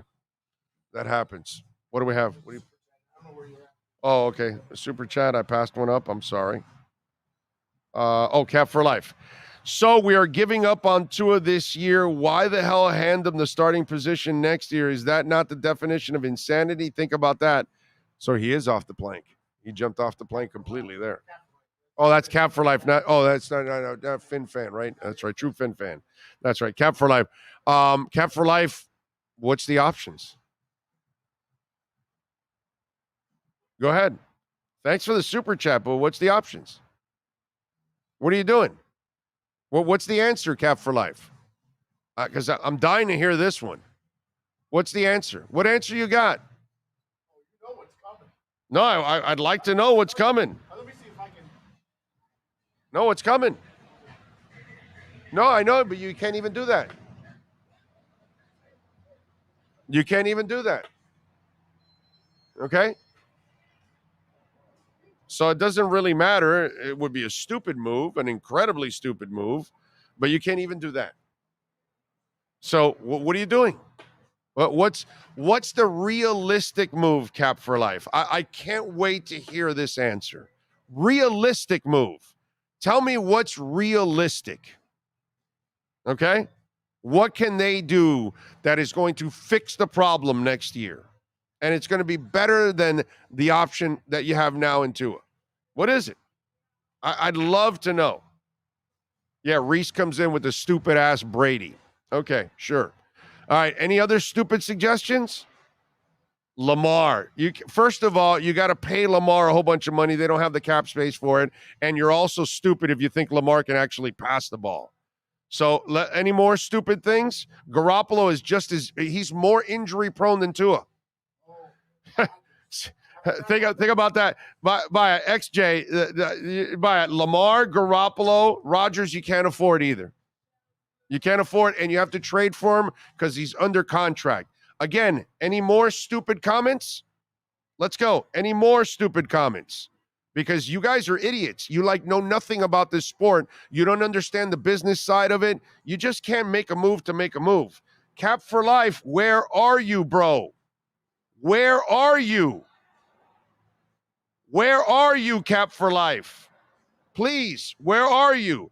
You've heard me already shoot down a whole bunch of them. Well, are you scrambling now to try to make up for it? Where are you, Cap for Life?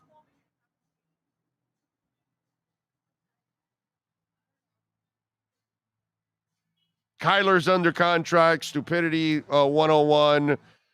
Gino, hell, Seattle can't even let Gino go now. Gino played them out of a. Oh, well, no, wait a minute. They have Denver's pick, don't they? Because they traded for Russell Wilson. So they may have a high pick from Denver. Because Gino played them out of a pick, right? Because he was too good. So he won them too many games. So he's not going to give them a high pick. But they own Denver's, and Denver is terrible. So they must have a really high pick if you look at it there. Thank you, Yater. Yeah, they're number 3. Yeah. So they will have a shot at a young quarterback. Keep Gino. What you do is you tag Gino for a year. You don't give him a long-term contract since he played well. And then Gino plays on a 1-year contract. You groom the kid under a year, and then you let Gino go, and you start the kid either sometime during next season or the season after that he starts. It's probably what you do with Gino. But where Cap for Life? I'm here, bro. Well, where are you? What's the answer, Cap for Life? What's the answer, bro? If you don't bring back Tua, what's the answer? I didn't want you to answer. I'm here, bro. I want to see where's your intelligence.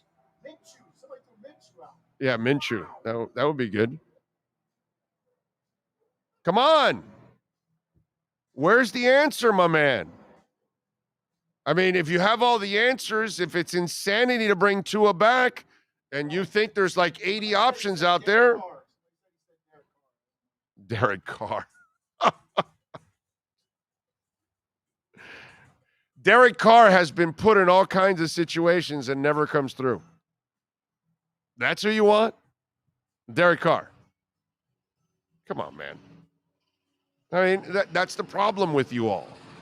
You make it sound like for the last 25 years, the Dolphins haven't had problems finding a quarterback. Like they grow on trees and, everybody in the league has got one and they've got a second one too and all that. And none of you have an answer for it because there is no answer.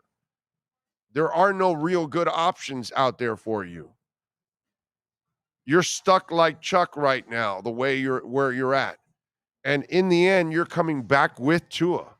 Tua's your starter next year. Now, can you bring in some kind of a veteran that isn't going to cost you a lot of money to back up? Sure, you can. But there are no real good options out there.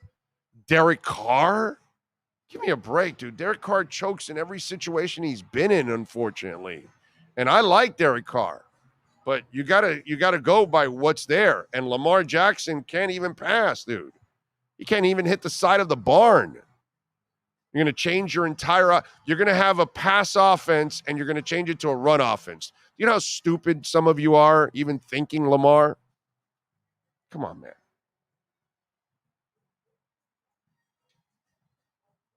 I still don't see an answer from Cap for Life, right? No, he said Derek Carr. That's it? Derek Carr? That was his weak-ass approach? Yeah, Cap for Life. Yeah, de carajo. Wow. Way to go. Some of you out there, man, I'm telling you.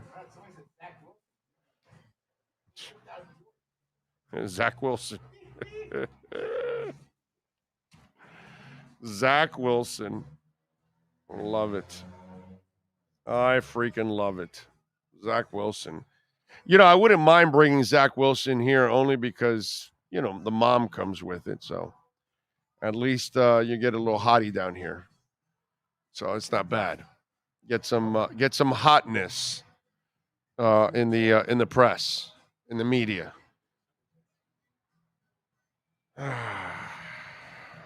By the way, you know, when you look at having what I would call an MVP night, last night was not a game of MVPs. Okay, I'm not going to say that, but it was a night where you needed somebody to help you and fill a role. And I got to tell you, last night, I got what I define a cutter's edge MVP of the night. Who's last night's MVP? For your complete landscape solutions anywhere in South Florida, there's only one MVP. CuttersEdgePro.com. Here's our CuttersEdgePro.com MVP of the night. All right, so last night you're watching the Heat game, not an important game. You know, you want to get back to 500 after falling under 500 at 16 and 17. Now you're 17 and 17 with your 113-110 win. And last night, I know this is not the playoffs, but you needed a big man to step in. Okay? Bam was out.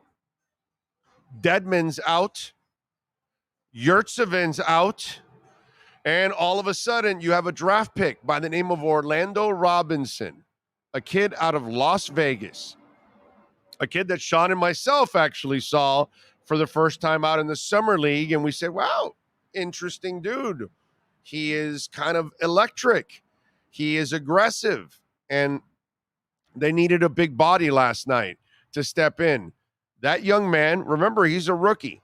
And for that young man to come in last night and score 15 points, grab 9 rebounds, and 4 assists in the process, I thought was absolutely enormous because he kind of calmed down something that was a need. And remember, it's a problem for Miami. Size is a problem for them. Rebounding is a problem for them. They struggle with that every single night because they're not a big team. And Orlando Robinson is your 4th big man. Think about that. It's your 4th string big man. And I hate to call him a 4th stringer because he played last night and he was terrific, man. They really needed somebody to kind of calm that position down and play with composure. And that's what I thought he also did last night as a young player. I thought he played with a lot of composure. And when you hire CuttersEdgePro.com, you deal with Will and Mike, you're going to deal with people with all kinds of great composure. All right, because they know it's a pressure situation. You want it to look good and all that, and they will make your condominium, your business, your home look absolutely fantastic. And guess what? Orlando Robinson made the Miami Heat front office look pretty damn good as that late round pick came through with a Cutter's Edge MVP night. The MVP of the night is brought to you by CuttersEdgePro.com. Servicing HOAs, condominiums, townhomes, commercial properties, corporate parks, and malls throughout South Florida. CuttersEdgePro.com. Providing South Florida MVP performance every day of the year. Right. So, Alan Poupart gets his week. This is Alan Poupart's official week for the Miami Dolphins. Yes, sir. Alan Poupart told us that if Teddy Bridgewater has a whole week of practice and gets to play in the game and we don't have a referee that'll knock him out, because, you know, that's the only thing that'll knock Teddy out this week, another referee. Or what's that called? It wasn't a referee. What's that idiot called? Whatever, that doctor on the sidelines, that moron. What's it called? The pointer, the spotter? Spotter, okay, the concussion spotter. It's the only thing that's going to stop the bridge man from performing. So this is Alan Poupart's week. The Alan Poupart experiment starts this week with Teddy Bridgewater. Will Alan Poupart be right or wrong? We got about 500 people. Don't forget to smash the hell out of the like button and subscribe. You got us over 17,000. Thank you. Let's head for 20. So 500 people. Alan Poupart says that 1 week of practice, Teddy Bridgewater is going to go out there and ball out, and there'll be no drop-off. 500 on there. Say yay or nay. Yay or I'm hoping yay, actually. I hope I'm wrong because I'm a Dolphins fan first and foremost. I need the Dolphins to win. Okay? Yay or nay? Will Alan Poupart be right or wrong on the Teddy Bridgewater full week of practice and play? God, I hope he's right. I hope he's right. What do we got here? Back, Big O, go back to California. I don't know what that means. There's a super chat. Cap for life. I would say Herbert, but well, you know that outcome exactly. Yep, we could have had Jeff George part 2. Yay, yay. Nah, unfortunately. Yay, yay, yay. I hope so. No, there's no I hope so. It's yes or no. I hope Poupart is absolutely right. Big O, do you think MM has installed an overcomplicated offense for these players? It kind of looks like it. They make a lot of mistakes. They run the wrong routes all the time. They are making a lot of mistakes. We talked about that on the show already. That McDaniel might want to not complicate things so much. And by the way, when the running game is working, you don't need to really complicate it. Run the hell out of the ball, dude. Let's see. Poupart better be right or we'll all be going after him. I'm like you, Big O. I'm hoping he's right, too. Yeah, I just don't think it's going to happen, unfortunately. I hope I'm wrong. But I would say nay for me. Fins would collapse and fans wrongly blame Tannehill. Couldn't figure out that he was throwing to Bryce Butler, Danny Amendola, or Nick O'Leary with Adam Gase calling plays. Tua is no excuse. The difference is, my brother, Tannehill's been put in positions and he can't do anything like last year. And even in playoffs when they win, it's Derrick Henry and he's throwing 70 yards. He's making no difference whatsoever. Tannehill never had it, never will. You can see that right there, you know? So that's the bottom line with that one. Pre-snap penalties, something Flores teams didn't have a problem with. Turnovers, something Flores teams didn't have a problem with. This coach can't answer. Flo sucked, Mo. I don't know what you're talking about, bro. He sucked, and he lost all the games at the beginning of the year, and he buried this team. And he couldn't even put together an offensive staff. Anybody that talks about Flo in any kind of positive light, what are you, stupid? Seriously, what are you, stupid? How can you have a coach that can't build an offensive staff, dude? You can't. So there's no mentioning of Flo here. Anybody that would think Flo would be the answer for anything, his defenses didn't show up against all the good teams last year and showed up against all the shitty teams last year. But you conveniently forget that that's where all the losing streak was, against all the good teams. And then the win streak was against all the bad teams. Nothing's changed. Under Flo, they were a bend but don't break defense. The only difference is they were healthier last year than this year. This year they don't have a healthy X. They don't even have Byron Jones.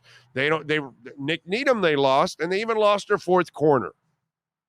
Thank the Lord they found a guy in Division II in Kader Kohou that can help them out. So whatever you want to say or whatever, they've got a bunch of injuries that have changed everything on this team. But the defense has not changed. It's been the same defense for several years now. They bend, but they don't break. That's what it's been like for, 2.5 years, I would say? Something like that. 3.5 years, I'm sorry. This year, the last 2 years, and half of the first year with Flo. Because the first half, they got blown out a bunch of games, and then the defense got better as the year went on, and they kind of, were keeping themselves in games. Nothing's changed with this defense. That's the thing that people don't understand. And yet you have all these injuries, and the defense still kept them in all the games, every single game. Whenever they would lose a game, they'd lose it by one score. That's it. The Jet game got out of control because the offense started turning over the ball, short fields, all that stuff. That score never indicated what that game was. That was a one-score game or close game, or even close to tie or whatever, leading into the fourth quarter. And then all hell broke loose with the offense, and it screwed it all up.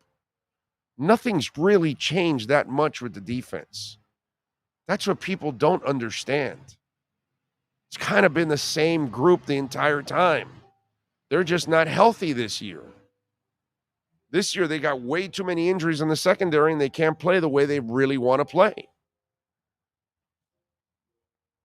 But Flo, come on, dude. The guy was a moron.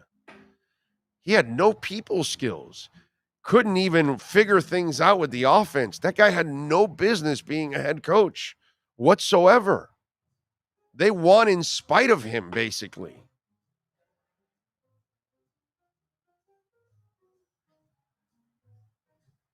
And even, by the way, I would tell you that Greer built up enough of an offense that McDaniel has not taken advantage enough of, because he abandons the running game when it works.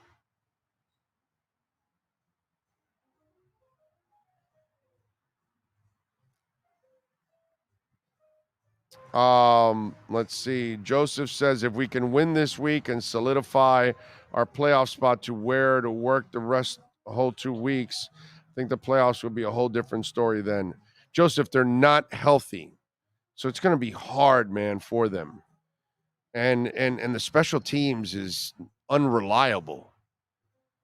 And that's another problem that they have right now with this team. And they've got to fix that too. And they'll probably make that change with that coach, I would imagine.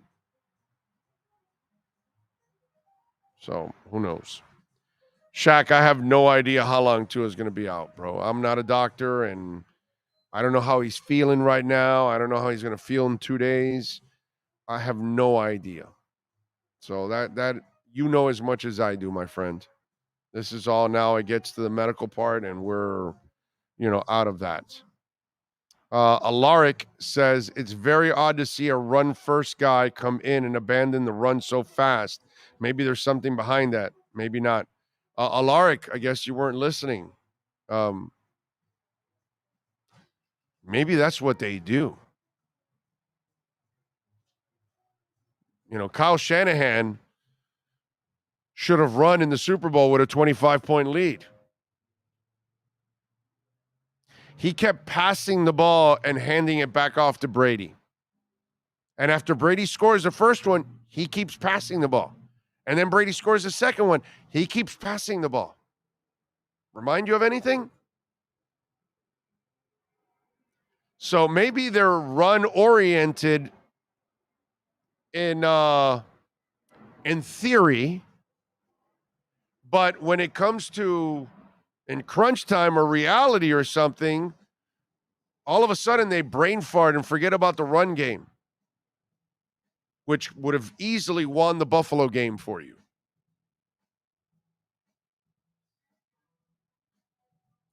This past week, you're averaging 9 yards a carry. You get to 3rd and 3. What do?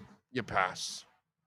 And then from there on out, you started passing even more, and you forgot about the running game, and you left it behind. And then when you wanted to kick-start it again, it wasn't working as much, so you abandoned again. Well, that's your own problem, dude. What do you think? Maybe it's a defect that these guys have, and they better fix it. That's why I told you I need Mike McDaniel to show me something here in the next 2 weeks as a coach, as a X's and O's guy. I need to see that, because next year, then I'm going to put the the microscope on your ass, and I want to see what the hell you're doing. You know? Tampa and LA won a Super Bowl after microwaving it. No excuse. Hell, Cleveland did it. Stop being afraid to be great and think outside the box, my friend. What are you talking about microwaving? I have no idea what that means. What does he mean by that? Yeah. Are you trying to come up with something since you had no answers? So you got to have cap space. Cap for life. That first part of your name, you got to have it for the team. So you just can't do that. It's not, you just can't buy the next player. You're tied to all kinds of salaries. You're going to have to pay Christian Wilkins now. That's going to take up a whole bunch of money. You just paid Bradley Chubb. This is, they're in a bad situation right now. That's why I'm saying that this is not going to be good for Chris Grier. If Tua doesn't hit, and right now it's not looking good because of the injury stuff, that's going to be it's going to be in a bad situation. Yeah. Grier cannot miss on Tua. I'm just being honest. As much as I like Chris Grier and I think he's done a terrific job, the Tua one is going to be very crippling for any front office because you swung and missed with the head coach. And so now that's why I'm telling you that McDaniel needs to show you a little something here. It's big. It's big. It's a big problem, man. This is a big problem. That concussion changes everything. Look, let me tell you something. Let's look. You got to look at it this way, okay? We all wish that Tua just had a shitty game this past week. Okay? That's all. A shitty half against the Packers. I wish it was that because you can overcome the shitty game. The concussion creates all kinds of problems because now we talk about injury history, now we talk about durability, and now we're talking about something that has happened 3 times this year. Because remember, let's be objective now. The Buffalo one was a concussion. He played through it. But guess what? So he did that again with the Packers. And he played through it. So if he was concussed there, he was concussed here, and he was concussed in the middle 4 days after the Bills won. So this clouds everything, unfortunately. This clouds his future. This clouds how he carries himself. It's clearly he cannot figure out the part about getting rid of the football if his life depended on it. And because he can't figure that out, it puts his entire career in peril. That's the problem here. The best thing that would have been is that he had a shitty half, that he made 2 boneheaded mistakes that were just like, wow, what happened? And hey, I brain farted. Concussion? Not good. That's the worst case scenario for the Dolphins, for the fan base, for Chris Grier. Because Chris Grier has to hit on this pick. It's the quarterback. And when you miss it, it sets you back a couple of years. And you've already spent 3 years with him. And you're really locked into next year, pretty much. You know, in cap space. And plus, you lost your picks. So you don't have flexibility anymore like you had in the past. Because you thought he had turned the corner. You thought, okay, he's balling. Because he proved he can ball. But he can't stay healthy. And you can't continue to ball if you can't stay healthy. So that's where this is a bad look for the front office, for the ownership group, for the team, for the fan base. You know, this Tua situation just sets everybody back. Unfortunately, if this is what we end up at right now. Unless, listen, like I told you, He can play in the next 10, 15 years for sure. But are we not expecting him to get tackled? Are we not expecting him to get, thrown to the ground a couple times? He's got to get up from those things. And he's already had 3 concussions in 1 year. And then he had the ribs and the finger, and it just compounds the problem. It's a really bad situation right now for all of us as Dolphin fans. I feel terrible for the young man health-wise. I hope he gets through it. But, man, it's not good. We can't dance around it. Money Mitch, is Tua a franchise QB to you? Not if he can't. He's a franchise QB as a passer. He's not a franchise QB because of availability. Those are the facts. That Money Mitch, we can't dance around that, bro. You can't be the franchise quarterback if you're not available to the team. And you know what's the shitty part about all of this? Is that we all talk about this, and then he hears this, and then he does more crazy shit to try to be available, like play through a concussion. And unfortunately, he can't live like that, and the Dolphins can't live like that. So while he may have the gifts to be a franchise quarterback, he doesn't have the durability to be a franchise quarterback. And those are the facts. John C., mirror back on 3rd and long when we were in blitz coverage, jam tight end, 3rd and 4th and goals. I mentioned this in the past, please. Mirror back 3rd and long when we were blitzed and covered jam tight ends, 3rd and 4th and goals. I mentioned this in the past, please. I don't know what. Oh, yeah. But when you don't have a secondary, you can't blitz, my brother. John C., everything's changed. Your secondary can't cover, dude. X can't cover. So if you blitz and you send somebody extra people, you're exposing more of that secondary. And it's so bad that they put them 15 yards back to keep everything in front of them because they don't trust them. You know what I mean? John C., they've tried everything, dude. They tried early on in blitzing, and they were exposing their secondary. They've tried playing zone. They've tried playing that prevent defense. Either way, they still keep you in the game. Yeah, they give up yards. They give up some points. They keep you in the game. But you cannot play the way they played last year without that secondary. And they don't have the secondary. And that's the part that people just cannot understand. Cap for Life says, has Tua hit ceiling? Chat? Sean Big O. Well, he hit what he hit was a wall. It's not a ceiling. As a passer, he's fantastic. What he hit was the wall of durability. That's what he hit. Big O, I know you want a different QB. I see it in you. It's not that I want a different QB, Cap for Life. My brother, you don't get it. They can't get another QB right now unless you get some kind of, veteran, journeyman, something like that. They're not getting a franchise QB. They don't have the money. They don't have the cap space. And the team still has so many holes in it that they need to fix all kinds of things. And they're going to have less cap space because they're going to take a $14 million hit for Byron Jones. You got to understand the business side of this. This isn't just an eraser and go sign. That's why you have no answers, Cap for Life. That's why I challenged you, and you came up with some weak shit like Derek Carr.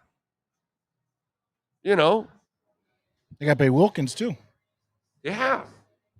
I said that earlier. You got to pay Wilkins. Yeah. Okay. You got to pay Wilkins. And what are you going to do? You got to do all of these things. And next year, you're going to have to pay Waddle.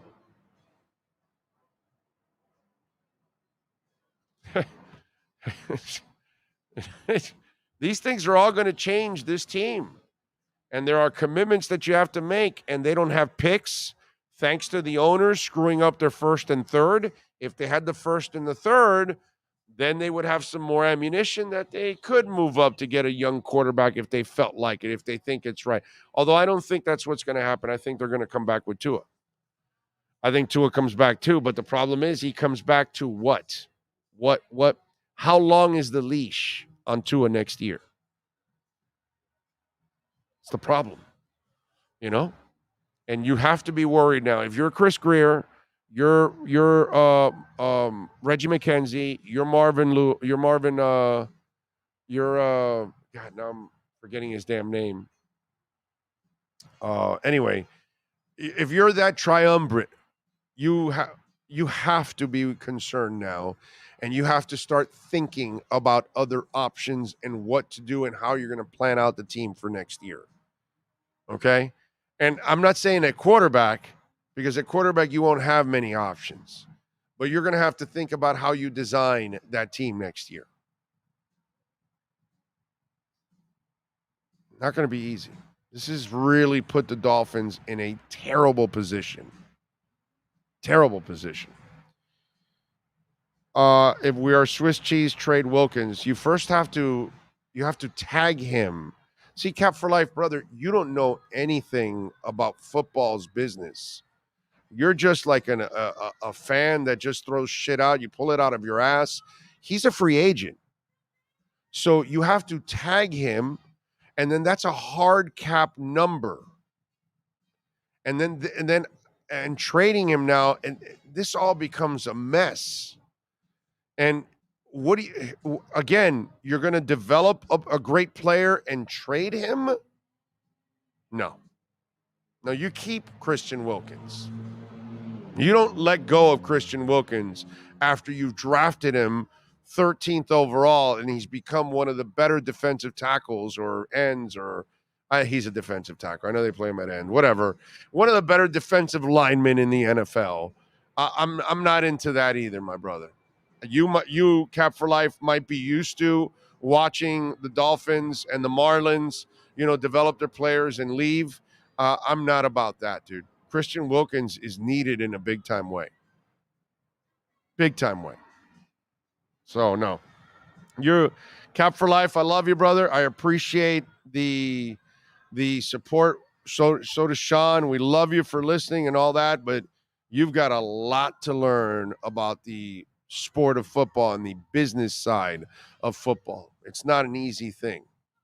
They can't do that. All right, we are out of here. We thank Cameron Wolf and Manny Navarro. We thank, of course, Brett, Jeff, all the great people out here at Caneswear. They are absolutely phenomenal. Great support of our platform every single time. We thank all of you that tuned in, everybody that sent in a super chat, of course, Cash App or Venmo. You can always send in a donation at Cash Big O Show. That is Cash Big O Show. Steve, by the way, says, can you please tell me how to send Bitcoin on Venmo? I don't see the option. I have Bitcoin in my Venmo account. Wow. Steve, I've never done it myself, but I would imagine that if you go to the crypto part of it and then you hit the Bitcoin part of it, you will have a send option, and then you can send it by, our name and all that, my brother. And I appreciate you as always. By the way, that'll be cool if you make donations through Bitcoin. We love, Steve knows. Steve knows I love the Bitcoin donations over the cash donations. Those are my favorite. So it's all good. Big O, what do you do after a show like this? Drive home and go hang out with my wife and my dogs. The wife is off because teachers are off. And my dogs are really good therapy, actually. They're exceptional therapy, man, after all of this stuff. This is not something that I look forward to because, obviously I want what's best for the Dolphins and the Heat, the Marlins, the Canes, the Panthers, Inter Miami. So when they lose, it hurts. But, I was really hoping and as I've said I've said this a lot of times, especially for our young fans. I've enjoyed the success of the Dolphins in the past. I've seen the pinnacles and all that stuff and experienced even other Super Bowl trips and all that. But I really wanted for our young fans that have been on the bandwagon with the Dolphins for the last 20, 25 years, that haven't really experienced anything good with the Dolphins. I really wanted it for our younger fan base because they deserve it. They've been hanging around for absolutely nothing. The team has done nothing for them at all. And I was really hoping that this was the right combination. I know Tua is the guy. I'm convinced that Tua is the player. But if he can't stay healthy, man, it's impossible to ever get there. And it sucks, man, because the Dolphin fans all over the world deserve a lot better, man. They deserve a championship run, you know? And I feel for you guys. So that's really what I wanted it to happen. I wanted it to happen mostly for all of you out there. But, hey, man, we will hang in there, and we will hope that they'll fix it next year, the year after that, or hopefully somewhere in the near future. I have not canceled my reservation yet in Arizona. Just so you'll know. The party is still on in Arizona. I'm going to hold out hope yet. I don't have to cancel till February 4th. So I've got time for the Dolphins to Teddy Bridgewater and Tua and the Dolphins to turn it around. And Skyler. We might need Skyler. So haven't canceled yet. You know what's the worst part? I was hoping the Dolphins would save me from a little bit of the down of what the Panthers, they've depressed me completely this year. And then the Heat are a downer, but they've been so awesome. It's all right. You can deal with that. But still, it's like I was hoping the Heat would the Dolphins would make me feel better, and they're not going to bail me out. That is just absolutely terrible. Anyway, we'll see you guys tomorrow morning, 8:45 in the morning. We will start the show 9 o'clock. It'll be the redrecover.com Inside the Paint show with Ira Winderman and, of course, Kurt Heelan. And then Matt Verderam's also going to join us tomorrow. We got a bunch of stuff, so we'll get to it. We'll see you guys tomorrow. Same place, same bat channel. Love you all.